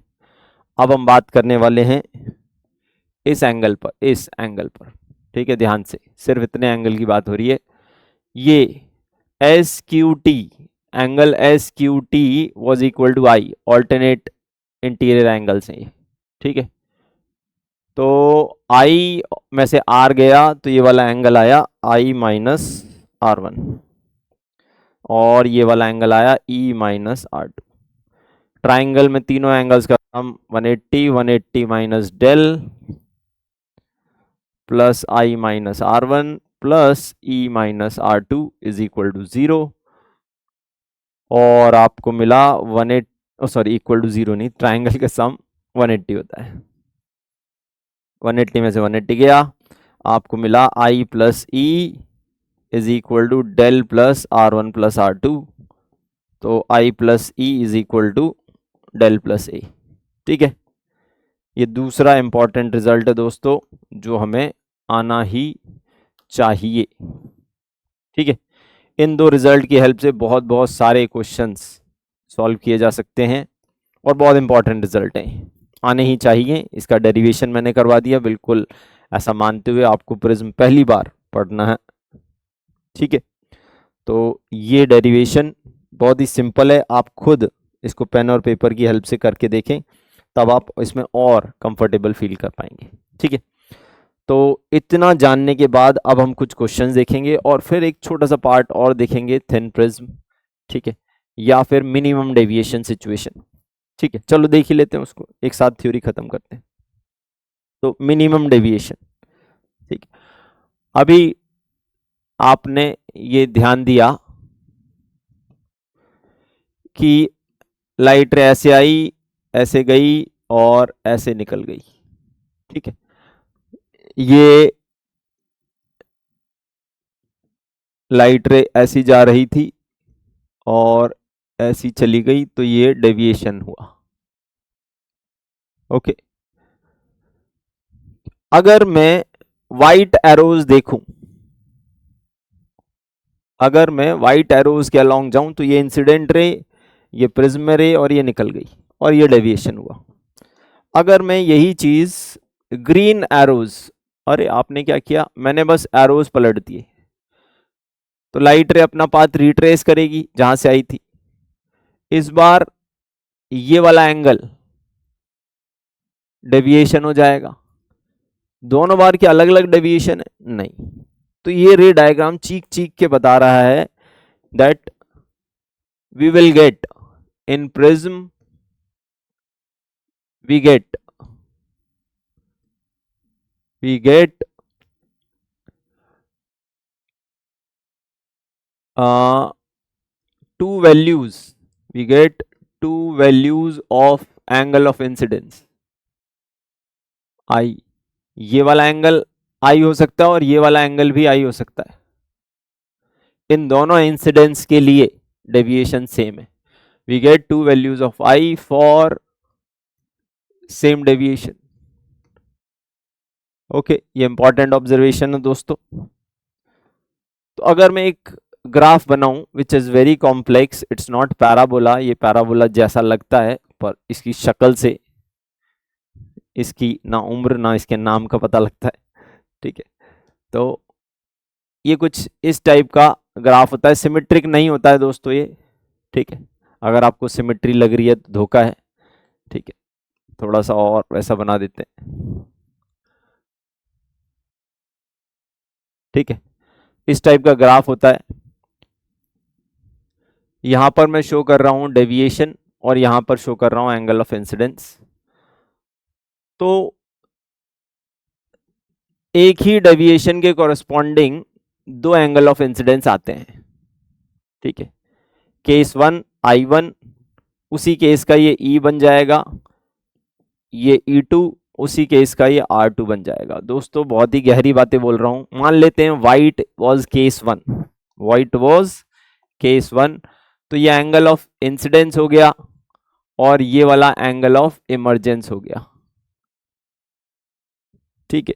ग्रीन अगर ले लें तो ये वाला केस 2 इज ग्रीन, ये वाला एंगल ऑफ इंसिडेंस हो गया और ये वाला इमरजेंस हो गया। तो ग्रीन और व्हाइट को अगर मैं नंबर कर दूं, व्हाइट को 1 ग्रीन को 2, तो एंगल ऑफ इंसिडेंस और इमरजेंस जस्ट इंटरचेंज हो रहे हैं, ठीक है। तो सेम डेविएशन आ गई। तो ये ग्राफ ये भी कॉमन सेंस से कहता है कि भाई जब मिनिमम डेविएशन होगी, मिनिमा दो जगह थोड़ी आएगा, मिनिमा तो एक जगह होता है, ठीक है। बॉटम पहाड़ का जो सबसे ऊंचा हिस्सा है या सबसे नीचा हिस्सा है वो दो थोड़ी होंगे, ठीक है। तो ये मिनिमा है यहाँ पर, तो यहाँ पर दो वैल्यूज नहीं आएंगी, मतलब I और E दोनों ही बराबर होंगे, I और E दोनों ही बराबर होंगे। तो हमने कॉमन सेंस से जस्टिफाई किया for minimum deviation, for minimum deviation I will be equal to E, और I और E अगर बराबर हो गए तो पीछे वाले पेज पे जो हमने डेरिवेशन किया, ये दोनों बराबर करने से क्या मिला, इज इक्वल टू डेल मिन प्लस A/2। I और E बराबर होने से R1 R2 भी बराबर हो गए। सोच के देखो, R1 R2 का सम A था तो दोनों ही A/2 हो गए। मिनिमम डेविएशन पर ऐसा होता है। और अगर मैं स्नेल्स लॉ लगा दूं कहां, I और R में, तो sine I by into 1 is equal to mu times sine R। Values डाल रहे हैं तो mu is equal to sine A plus del min by 2, I की वैल्यू रिप्लेस कर दी over sine A by 2, R1 की वैल्यू रिप्लेस कर दी। तो ये भी एक इम्पॉर्टेंट फॉर्मूला हो जाता है, बट ध्यान रखें इसमें जो डेल है वो मिनिमम डेविएशन है, कोई भी और डेविएशन नहीं है। ठीक है, तो इतना जानकारी हमारे लिए सफिशिएंट है प्रिज्म के लगभग सारे क्वेश्चंस दुनिया में सॉल्व करने के लिए। ठीक है, तो ये जानकारी सफिशिएंट है आप लोगों के लिए, मेरे लिए। हाँ, अब आप इस जानकारी का उपयोग करें और सारे क्वेश्चन सॉल्व करके देखें। मेरी रिक्वेस्ट है कि जब भी मैं कोई क्वेश्चन आपके सामने दूं, वीडियो पॉज करें, खुद ट्राई करें, और फिर अगर नहीं होता है तो सोल्यूशन देखें। तब आप अच्छा अंडरस्टैंड करेंगे क्वेश्चन को, क्वेश्चन की जो ब्यूटी है उसको बहुत अच्छे से समझ पाएंगे, क्वेश्चन की गहराई, क्वेश्चन के कंसेप्ट को, और ये जानेंगे कि आपको क्या नहीं आता था और यहाँ क्या जानने को आपको मिला। ठीक है, तो चलिए दोस्तों, अब कुछ क्वेश्चंस की ओर रुख किया जाए। कुछ क्वेश्चंस देखते हैं हमारे पिटारे में क्या क्वेश्चंस है हमारे पास। तो देखते हैं क्या क्वेश्चंस से शुरुआत होगी।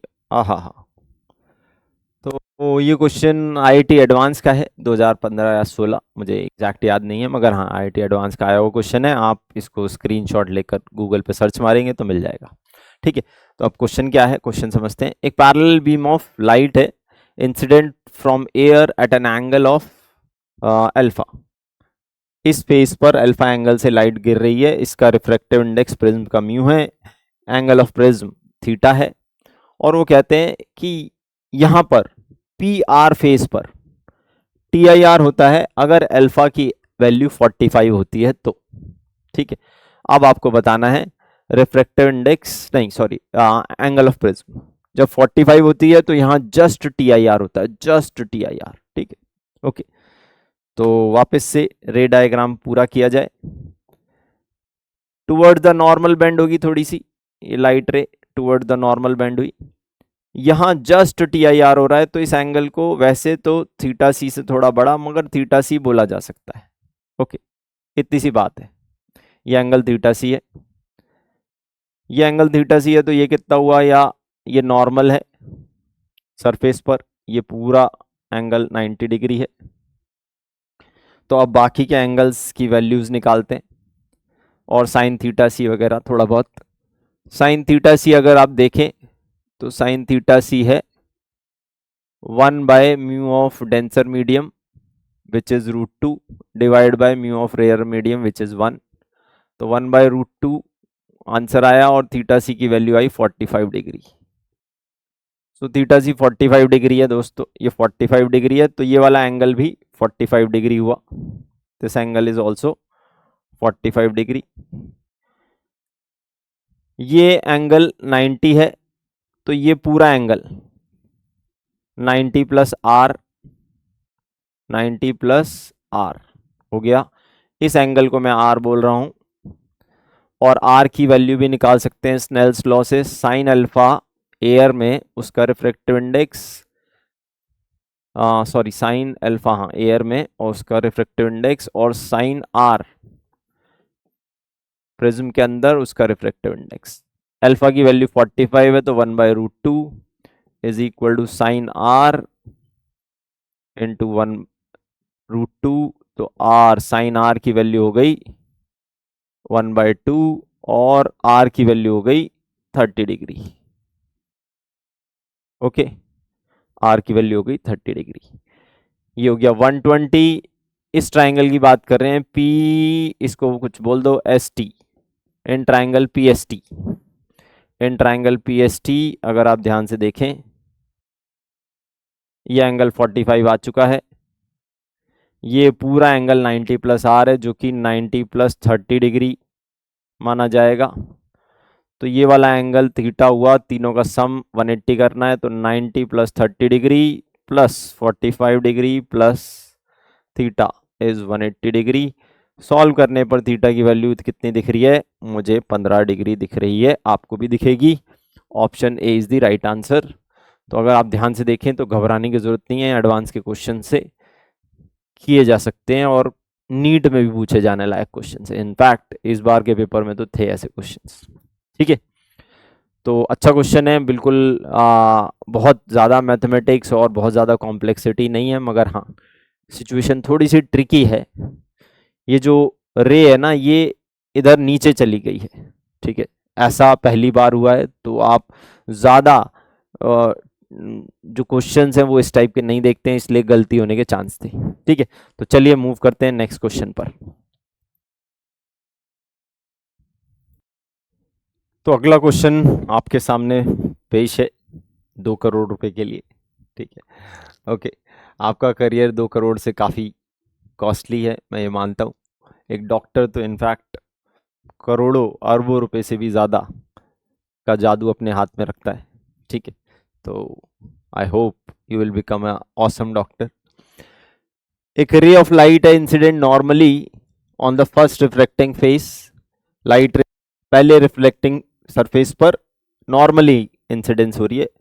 थीटा 90 नहीं है, मतलब एंगल ऑफ इंसिडेंस 90 नहीं है। नॉर्मल इंसिडेंस में आई की वैल्यू 0 होती है, 90 तो वो एंगल फेज के साथ बन रहा है, रे का फेज के साथ एंगल है, नॉर्मल के साथ तो एंगल 0 है, ठीक है।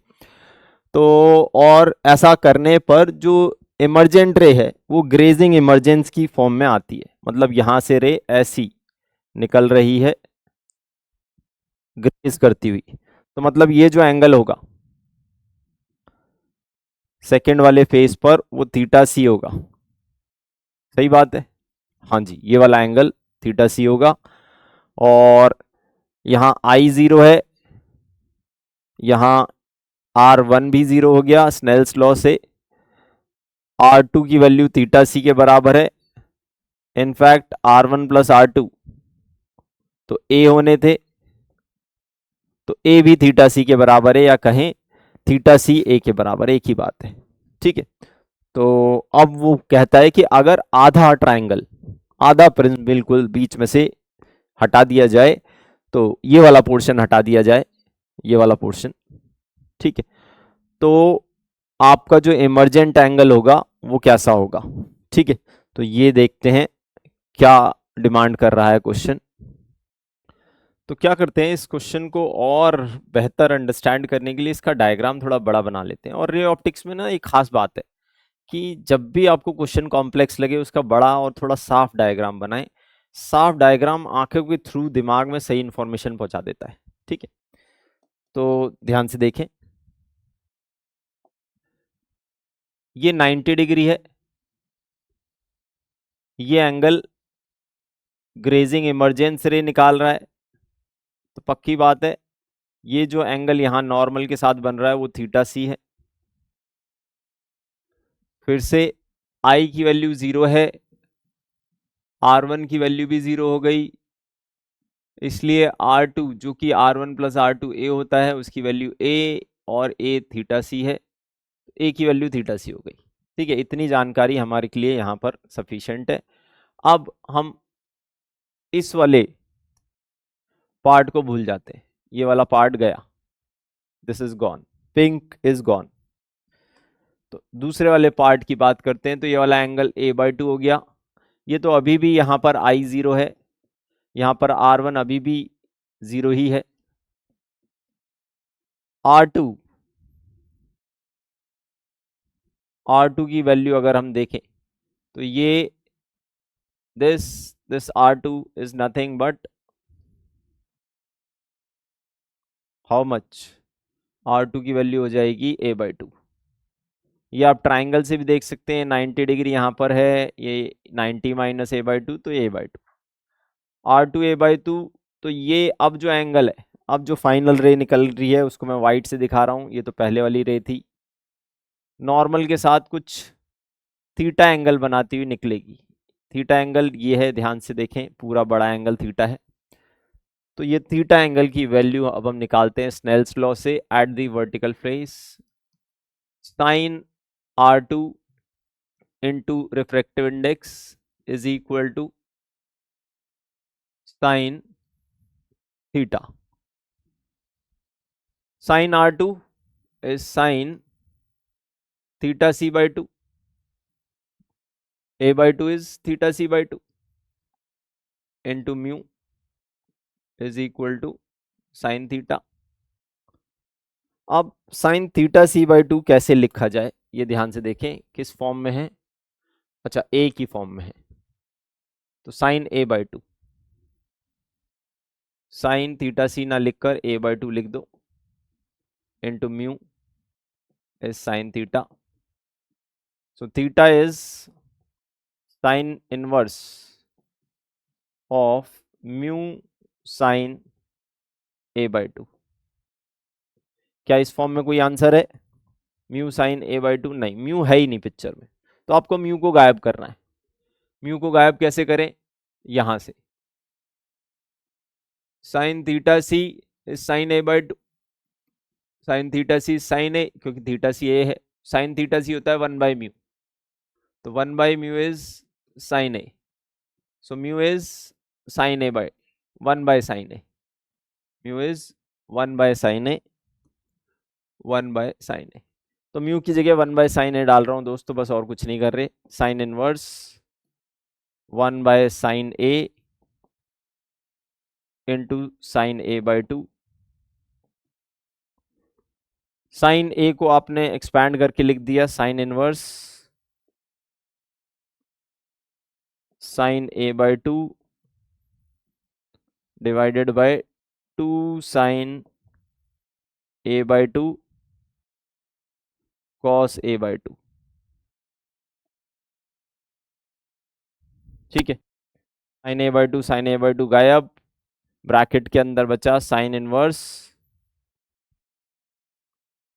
1/2 sine 2 cos A by two. Okay, 1/2 cos A by two, और इसको आप ऐसे लिख सकते हैं sine inverse half of sec A by two. ठीक है, विच इज ट्रिकी बट हाँ, तो half of sec A by two is the angle of emergence, A option बिल्कुल करेक्ट पाया गया। अच्छा क्वेश्चन है, थोड़ा सा मैथमेटिक्स मगर बहुत ज़्यादा नहीं, sine 2 theta equal to 2 sine theta cos theta, इतना तो आना चाहिए यार। ठीक है, ओके, हाँ, तो इस क्वेश्चन को बहुत ध्यान से देखें, करें दोबारा से और इस क्वेश्चन का आनंद लें। तो दोस्तों अब हम देखते हैं प्रिज्म को और गहराई से। ठीक है, इस समय हम प्रिज्म के पाताल लोक तक जाने वाले हैं।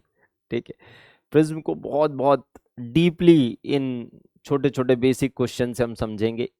ये बातें बहुत ही क्रिटिकल, बहुत ही क्रूशियल, और मैक्सिमम बुक्स में इन बातों पर कोई बात नहीं की होती, इन पॉइंट्स पर, तो बहुत ध्यान से सुने। जो भी आपके डाउट्स हैं वो कमेंट सेक्शन में लिखें, will try to answer those also. ठीक है, बट हाँ, बहुत बहुत ध्यान से सुनकर ये समझने वाली बातें हैं जो अभी मैं नेक्स्ट 5 से 7 मिनट में करने वाला हूँ। ठीक है, तो क्या है वो? पहली चीज, हम चाहते हैं मैक्सिमम डेविएशन, मिनिमम डेविएशन तो हमने देख लिया, what about maximum deviation in a prism? तो जैसे जैसे, हाँ, हम TIR नहीं चाहते अभी, हम मैक्सिमम डेविएशन चाहते हैं, TIR नहीं चाहते। ओके, तो जैसे जैसे मैं आई बढ़ाऊंगा, जैसे जैसे इसमें आई बढ़ाऊंगा, as I increases R1 increases, Snell's law कहता है। R1 बढ़ा तो R2 डिक्रीजेस, R2 डिक्रीजेस का मतलब E डिक्रीजेस। इनफैक्ट सिर्फ R2 डिक्रीज से ही मैं एक बात बोल सकता हूं, R2 डिक्रीजेस का मतलब है tendency of TIR decreases, tendency of TIR decreases, tendency of TIR decreases. Okay, जितना R2 कम हो जाएगा TIR कम होगा, क्योंकि थीटा सी से बड़े एंगल पे TIR होता है, और TIR सिर्फ यहां हो सकता है जब ग्लास से एयर जा रही हो। ठीक है, तो और आपने अगर ध्यान दिया हो तो डेविएशन जैसे जैसे आई बढ़ रहा है, डेविएशन बढ़ती जाती है। तो मैक्सिमम डेविएशन के लिए, फॉर मैक्सिमम डेविएशन अगर हम बात करें, for maximum deviation, no TIR भी चाहिए हमें, नो TIR, तो एंगल ज्यादा से ज्यादा करो जिससे कि TIR कम से कम हो।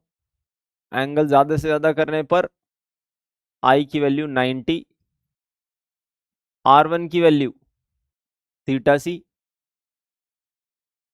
I की वैल्यू 90 बोले तो इसको बोलते हैं ग्रेजिंग इंसिडेंस, बिल्कुल सरफेस से टच करती हुई रे एंटर करती है, ग्रेजिंग इंसिडेंस।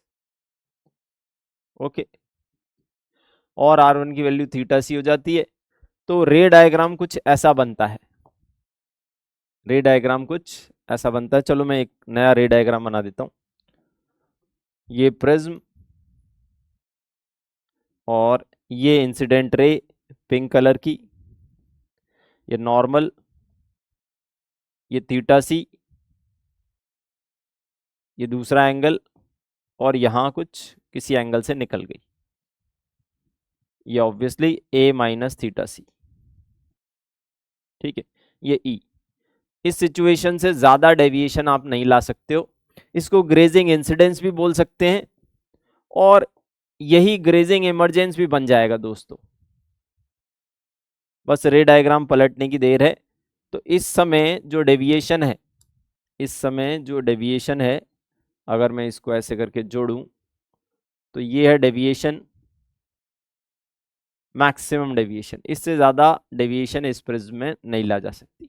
ठीक है, तो मैक्सिमम डेविएशन के लिए बस आपको इतना ध्यान रखना है, मैक्सिमम डेविएशन कब होती है? मैक्सिमम डेविएशन होती है जब ग्रेजिंग इमरजेंस हो या ग्रेजिंग इंसिडेंस हो।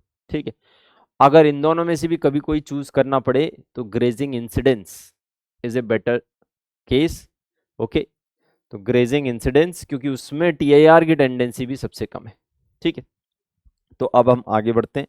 तो मैक्सिमम डेविएशन हमने पकड़ लिया, मैक्सिमम डेविएशन होता है ग्रेजिंग इंसिडेंस वाला केस। अब देखते हैं क्या R2 घटने से टेंडेंसी ऑफ TIR बढ़ती है घटती है? ऑब्वियसली घटती है। ये है R2, R2 घटने से टेंडेंसी ऑफ TIR घटती है। R2 को घटाने के लिए R1 को बढ़ाना पड़ेगा क्योंकि दोनों का सम कांस्टेंट है। R1 को बढ़ाने के लिए I को भी बढ़ाना पड़ेगा, Snell's law. So the ray having minimum tendency of TIR, ray जिसकी मिनिमम टेंडेंसी है उसके लिए I की वैल्यू कितना होना चाहिए? I शुड बी 90 डिग्री, मतलब grazing incidence. Grazing incidence ray has minimum tendency of TIR. Okay. So the ray having maximum tendency of TIR, इसका just पलट I minimum.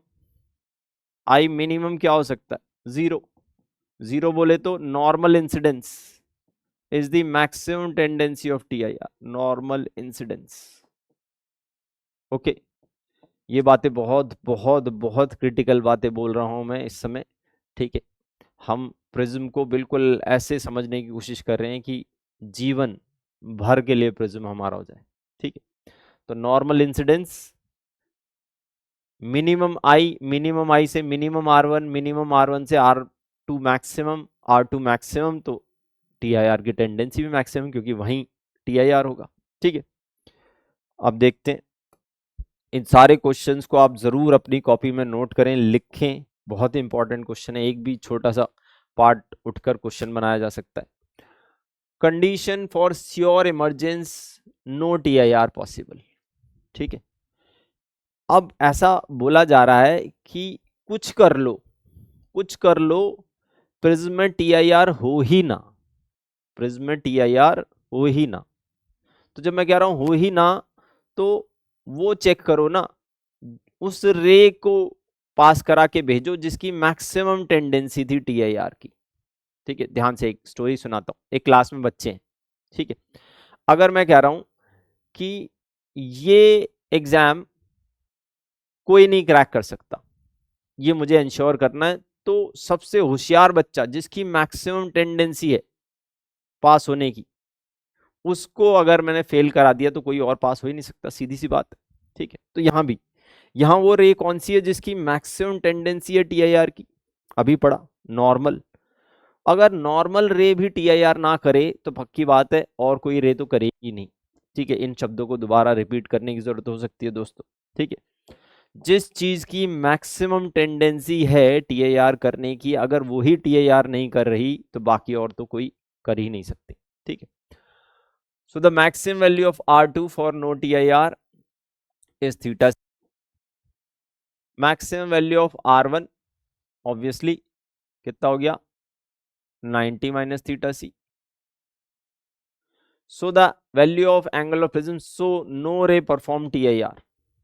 ठीक है, मैंने कहा no ray perform TIR means I equal to 0 वाली, if I equal to 0 doesn't perform TIR,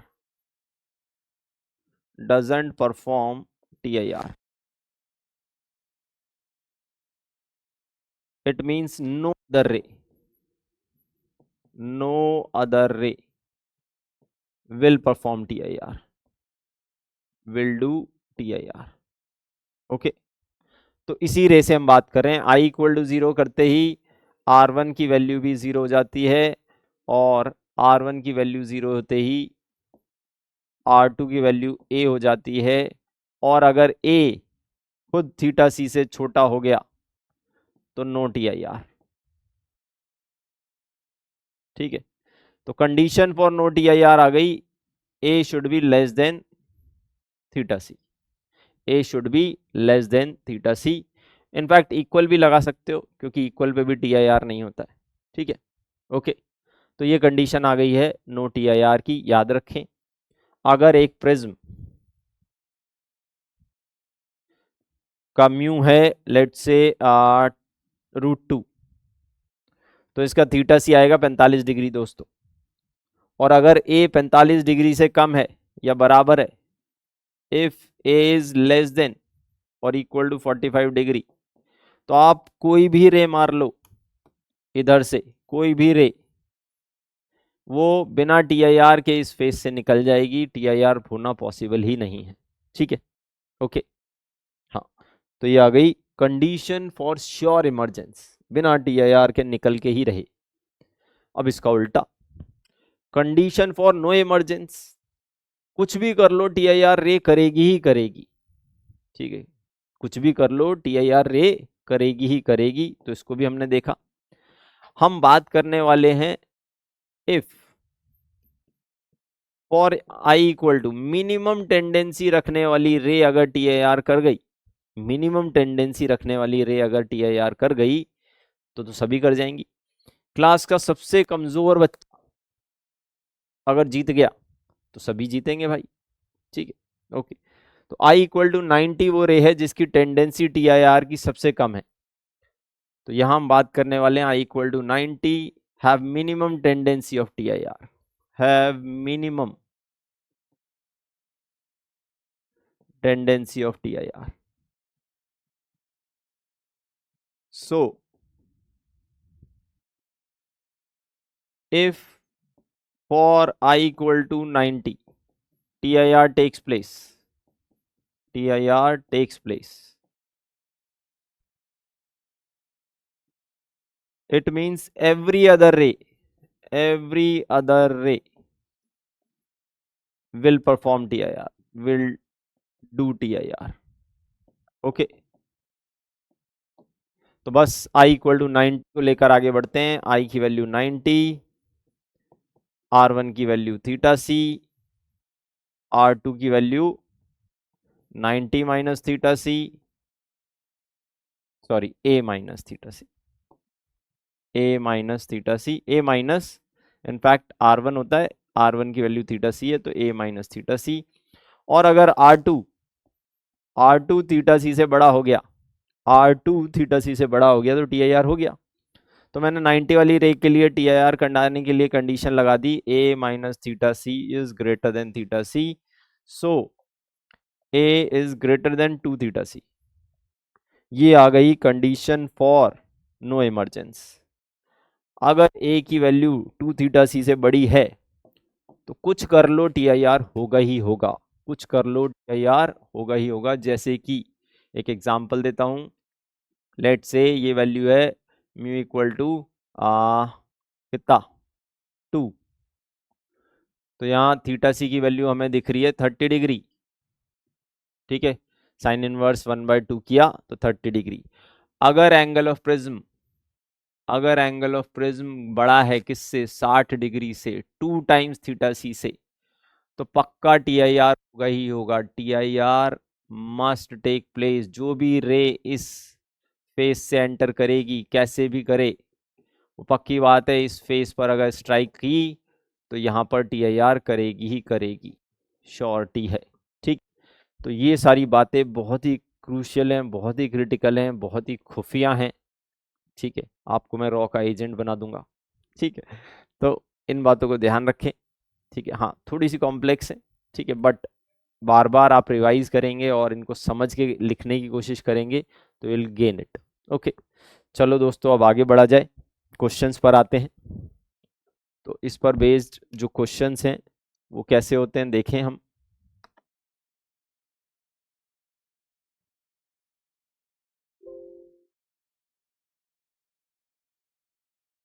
let's check कि आपने ये जो मैंने अभी बातें की वो सब समझी या नहीं।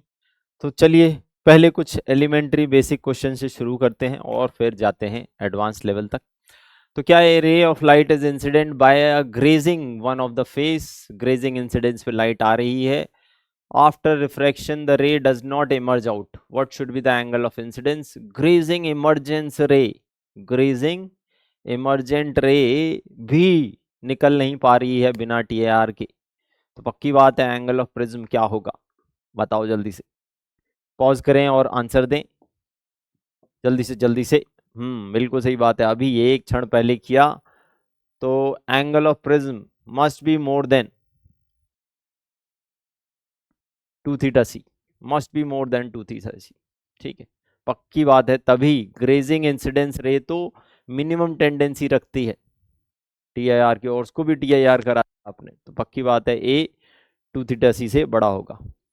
ऐसे ही दूसरे क्वेश्चन की तरफ चलते हैं। Maximum refractive index of the material बताना है of A prism if angle of prism, apex angle भी उसका नाम होता है, इस 90 degree for which light may not be transmitted. Light may not be transmitted मतलब वही टी आई आर हो ही हो, पक्की बात है। कंडीशन फॉर नो इमरजेंस, तो हमने कहा A should be greater than 2 theta C, और ए कितना है 90, 90 should be greater than 2 theta C.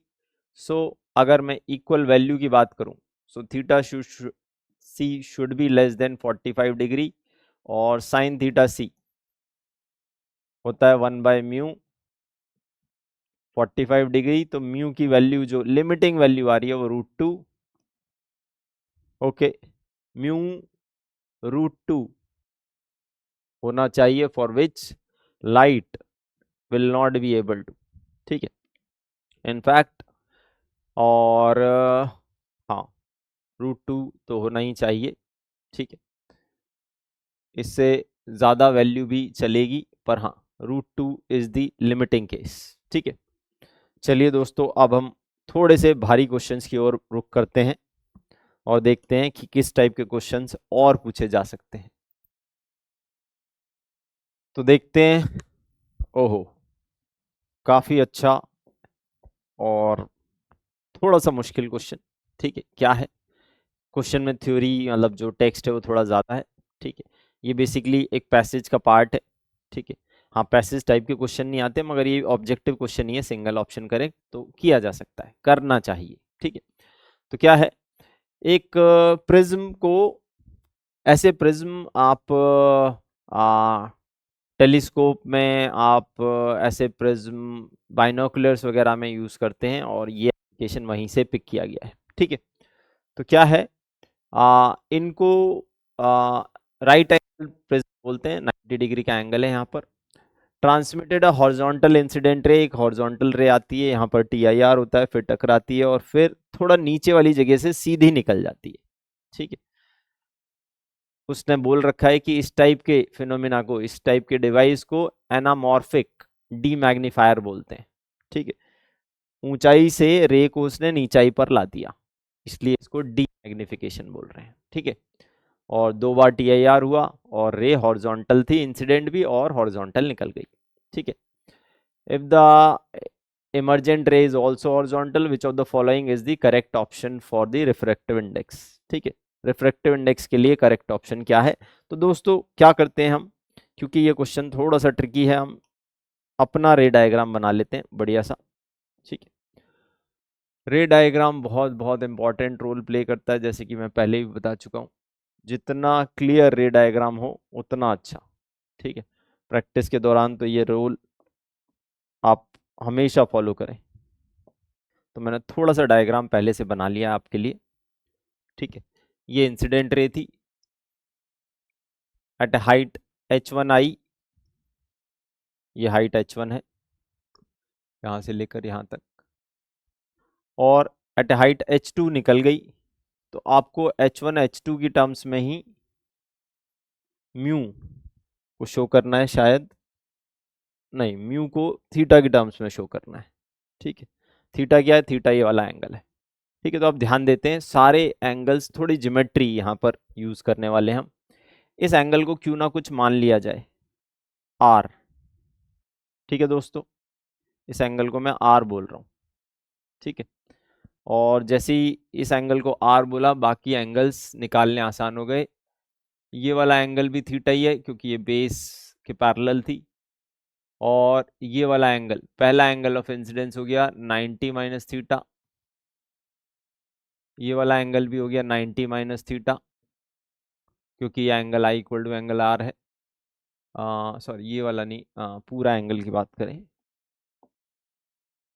ये पूरा एंगल हो गया 90 माइनस थीटा। ठीक है, इंसिडेंट रे और रिफ्लेक्टेड रे यहाँ से आने के बाद रिफ्लेक्ट होके यहाँ जा रही है, तो नॉर्मल के साथ दोनों रेज बराबर एंगल बनाएंगी, और ये एंगल हो गया वापस से थीटा। ठीक है, तो ये थीटा आ चुका है, ये थीटा है, ये आर है, और अगर हम देखें तो ये 90 माइनस आर हो गया।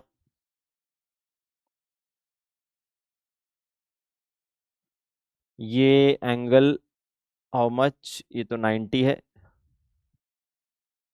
और ये एंगल कितना है? ये एंगल 90 माइनस थीटा है। थोड़ी सी ज्योमेट्री कॉम्प्लेक्स है, ये थीटा, ये थीटा, वो 90 माइनस थीटा नॉर्मल है। और इसके जस्ट ऑपोजिट अगर हम देखें, ये 90 माइनस थीटा, ये नॉर्मल, ये एंगल थीटा,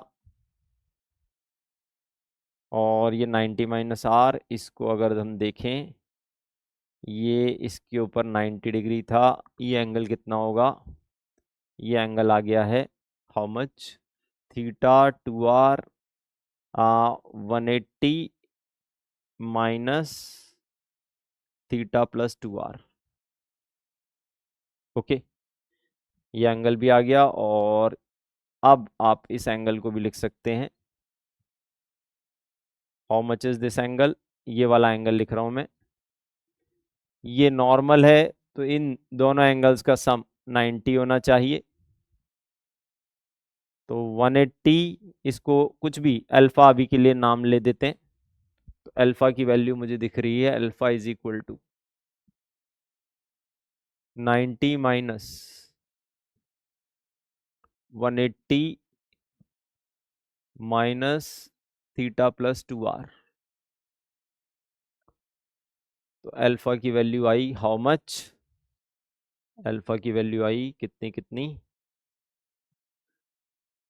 हम्म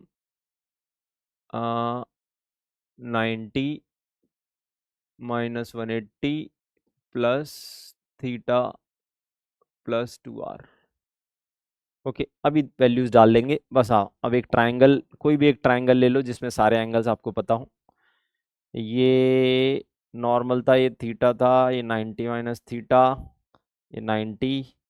हम इस वाले ट्रायंगल की बात कर रहे हैं, इसको नाम दे रहा हूं मैं ए बी और C, in triangle A B C. In triangle A B C में क्या मुझे सारे एंगल्स पता है? हाँ जी पता है। एक है एंगल 90 माइनस आर, दूसरा एंगल है 90, और तीसरा एंगल है ये वाला बड़ा angle alpha plus theta, alpha plus theta, ये सब मिलकर 180 डिग्री बना रहे हैं, तो 180 से 180 कैंसिल ही हो गया और आपको मिला अल्फा की वैल्यू आप यहाँ डाल सकते हैं, तो minus R plus alpha plus theta is equal to 0 और alpha is how much, alpha is ऊपर से अल्फा की वैल्यू अगर हम निकालें तो थीटा प्लस 2r-90, ठीक है। अल्फा की वैल्यू डाल दो, थीटा प्लस 2r-90, ये अल्फा की वैल्यू है, plus theta is equal to 0 and comes out to be how much, 2 theta, calculations check रखें दोस्तों, तो r comes out to be, r is equal to 90 minus 2 theta, बिल्कुल सही है। इसको उधर ले गए, 2 थीटा को उधर ले गए और r बचा, और alpha is equal to, r की वैल्यू 90 माइनस 2 थीटा है और अल्फा की value how much, theta plus 2r, theta plus 2 times r, 2 times r is this, ओहो, अच्छा भारी क्वेश्चन है भाई, पर इंटरेस्टिंग भी है। 180 माइनस 4 थीटा माइनस 90, तो ये आया 90 माइनस 3 थीटा, वाओ मजेदार, ठीक है। मतलब ये 90 माइनस थीटा, ये वाला एंगल 90 माइनस 2 थीटा, वाओ, और ये वाला एंगल 90 माइनस 3 थीटा, ठीक है। तो कितना सटीक गया है, 90 minus theta, 90 minus 2 theta, 90 minus 3 theta, ठीक है। अल्फा एंगल की बात कर रहे हैं, जो इस वाले फेस पर एंगल ऑफ इंसिडेंस है वो है 90 माइनस 3 थीटा, ठीक है। तो इतना होने के बाद अब आप फिर से इस ट्राइंगल की मदद लेंगे और इस ट्राइंगल को कॉपी कर लेते हैं, जिससे कि हम वापस से यहाँ पर स्नेल्स लॉ लगाकर, या फिर यहाँ तो म्यू की वैल्यू चाहिए ना, तो यहाँ तो हम डायरेक्ट लगा सकते हैं। म्यू की वैल्यू के लिए mu is equal to mu into sine alpha is equal to this sine of 90 minus theta into 1, Snell's law, तो म्यू इंटू साइन अल्फा क्या है 90 minus 3 theta is equal to cos of theta, ये भी cos 3 theta बन गया, तो mu equal to cos 3 theta, cos theta, so mu is equal to cos theta by cos 3 theta. तो दोस्तों जो भी मुश्किल हिस्सा था वो थोड़ा सा ज्योमेट्री ही था, ठीक है। रे ऑप्टिक्स में ज्योमेट्री, ऑब्वियसली इसको ज्योमेट्रिकल ऑप्टिक्स भी बोला जाता है, ठीक है। तो ये हिस्सा थोड़ा सा मुश्किल है, ध्यान से इसको क्लैरिटी से सॉल्व करने की कोशिश करें, उस टाइम डिस्टर्ब ना हो, तभी आपका आंसर ये आ पाएगा, ठीक है। तो इसी क्वेश्चन के दूसरे हिस्से पर भी हम मूव करते हैं। तो चलिए दोस्तों दूसरे पार्ट पर मूव करते हुए, दूसरा पार्ट क्या बोलता है, दूसरे पार्ट में भी सिमिलर थ्योरी है, ठीक है। डायग्राम नहीं दिया, वो पीछे वाला डायग्राम ही यूज करने को बोला है। बस आपसे पूछा गया है the ratio of height of the incoming ray from the base of the prism to that of the emergent ray, वो जो वहां हमने H1 H2 दिखाए थे ना, H1 बाय H2, इसी का रेशियो मांग रहा है, H1 बाय H2 का रेशियो ही मांगा गया है, ठीक है। तो क्यों ना इसी डायग्राम को कॉपी कर लिया जाए और इसका यूज किया जाए। हम्म हम्म ठीक है, H1 बाय H2, तो मैं कुछ हिस्से उड़ा दे रहा हूं, अब ध्यान से हम यहाँ जो लिखा हुआ है उसको यूज करेंगे।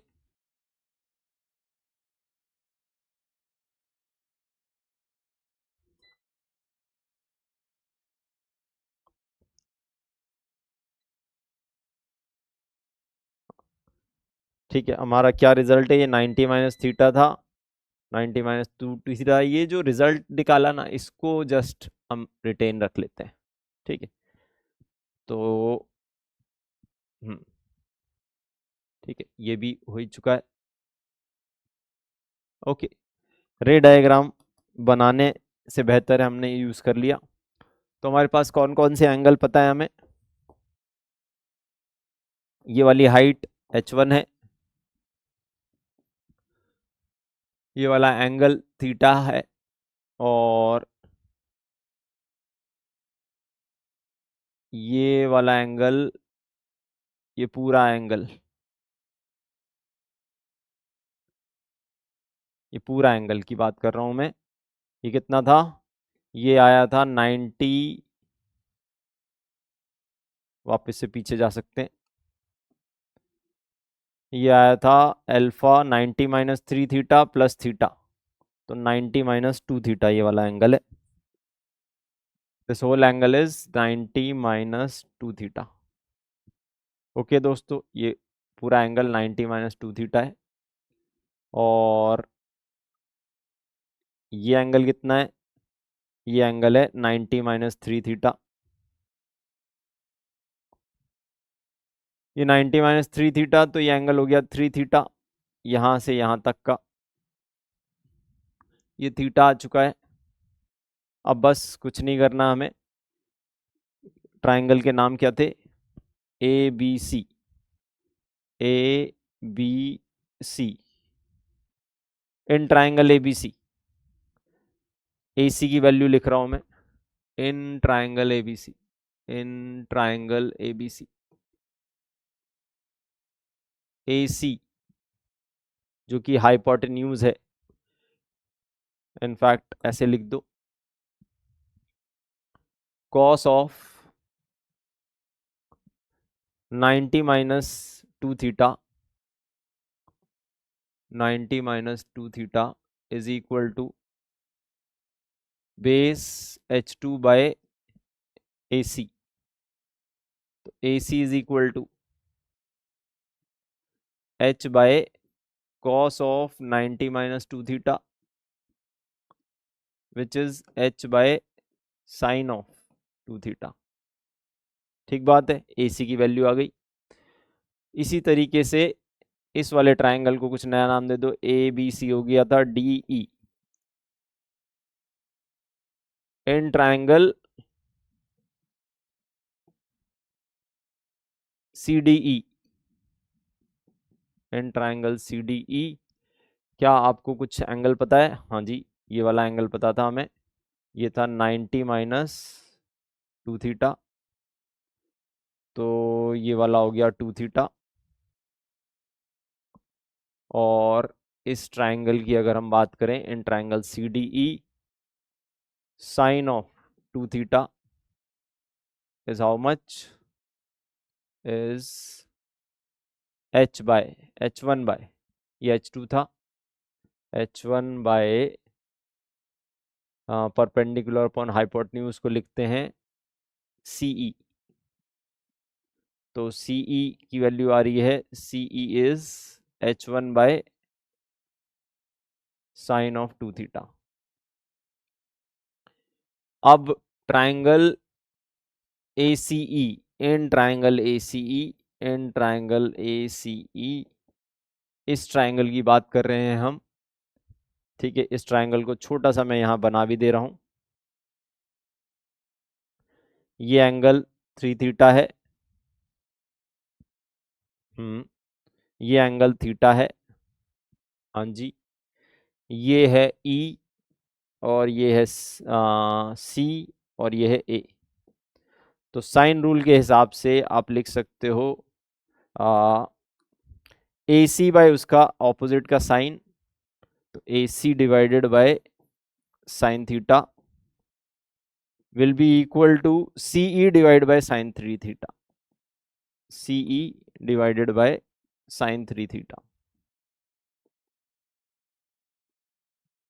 AC कितना है, AC है, AC निकाला आपने, AC is equal to H2 by sine 2 theta, H2 by sine 2 theta, और sine theta as it is CE is h1 by sin 2 theta और sin 3 theta as it is. ये गायब हो गए. h1 by h2 या h2 by h1 क्या चाहिए हमें? h1 by h2 चाहिए. h1 by h2 comes out to be how much? h1 by h2 is sin 3 theta by sin theta. हो सही में भारी क्वेश्चन था. ठीक है. हाँ ठीक. तो पर हाँ, ऐसा नहीं है कि ना हो. ठीक है, it's a lengthy, it's a mathematical one. थोड़ी सी ज्योमेट्री ज़्यादा थी. ठीक है. तो h1 बाय h2 की वैल्यू आ रही है ऊपर साइन 3 थीटा और नीचे साइन थीटा. हाँ, उल्टा अगर करेंगे तो ये मैच कर जाएगा. ये है h2 बाय h1 की वैल्यू. ठीक है, ए ऑप्शन मैच कर जाएगा क्योंकि और कोई मैच हो नहीं रहा. ठीक है, तो अब मूव करते हैं अगले क्वेश्चन की तरफ. एक और शानदार क्वेश्चन की ओर रुक करते हैं. क्या है हमारे पास?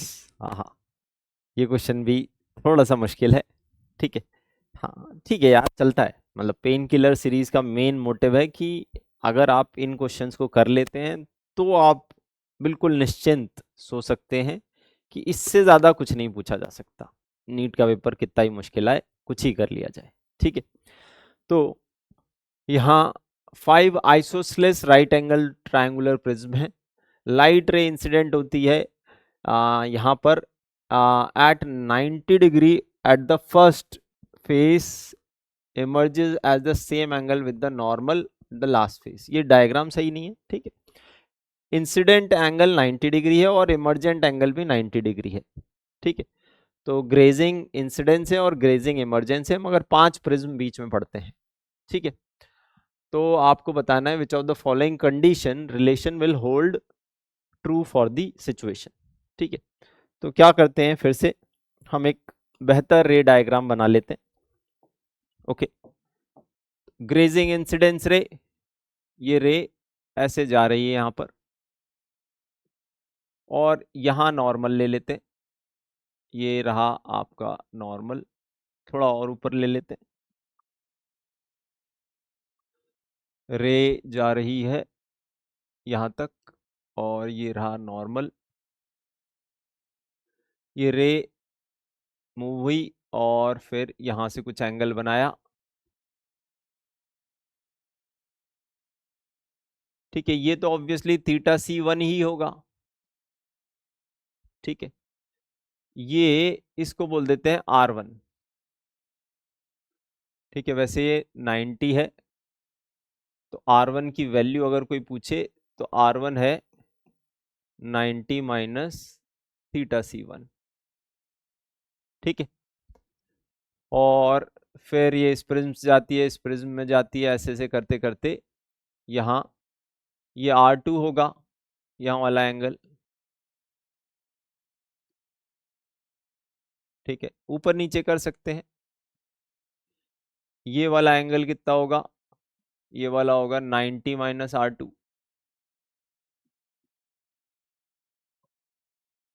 इस वाले एंगल को R3 बोल दो. तो ये वाला एंगल 90 माइनस R3. क्यों 90 बोल रहा हूँ? क्योंकि 90 एंगल ऑफ प्रिज्म है तो इन दोनों का सम 90 होना चाहिए. इस वाले एंगल को फिर से R4 बोल दो और ये वाला एंगल होगा 90 माइनस R4 और ये होगा R5 और ये होगा 90 माइनस R5 और ये ग्रेजिंग इमरजेंस की फॉर्म में निकला तो 90 minus R5 is theta C for medium 5. ठीक है. ओके.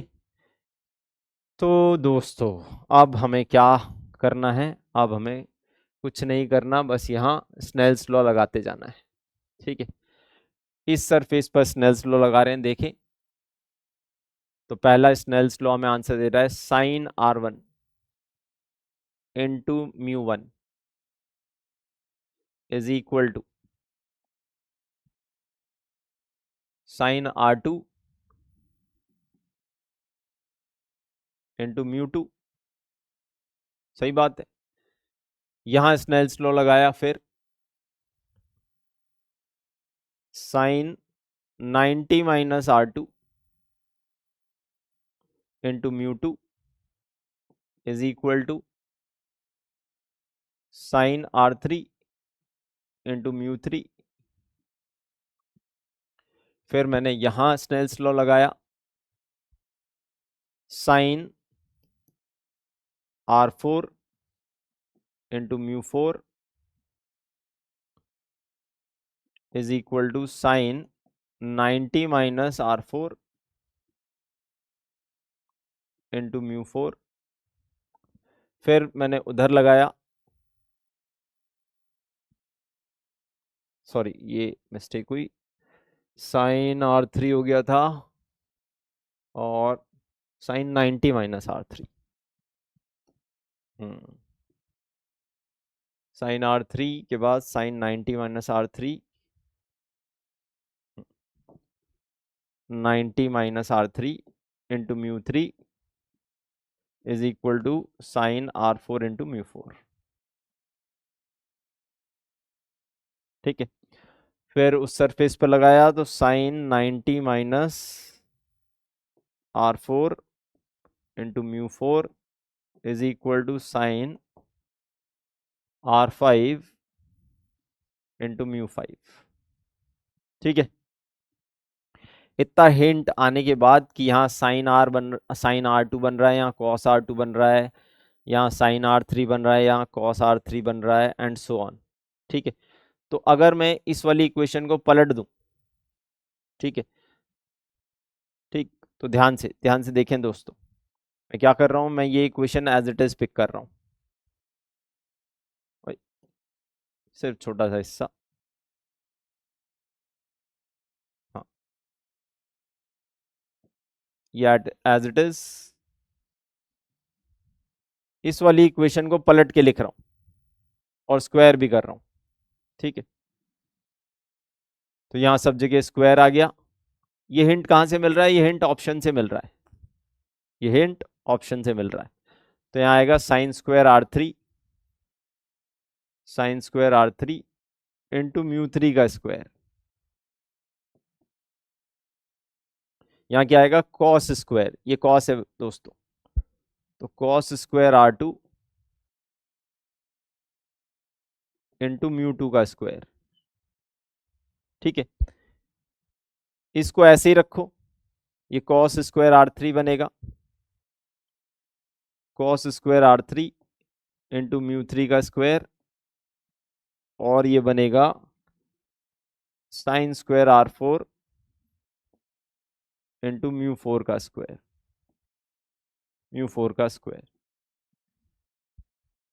इनको भी पलट दो, कॉस वाली टर्म उधर, साइन वाली टर्म इधर, तो sine square R5 into μ5 is equal to, यहां वैल्यू है sine cos square R4 into μ4 का स्क्वायर।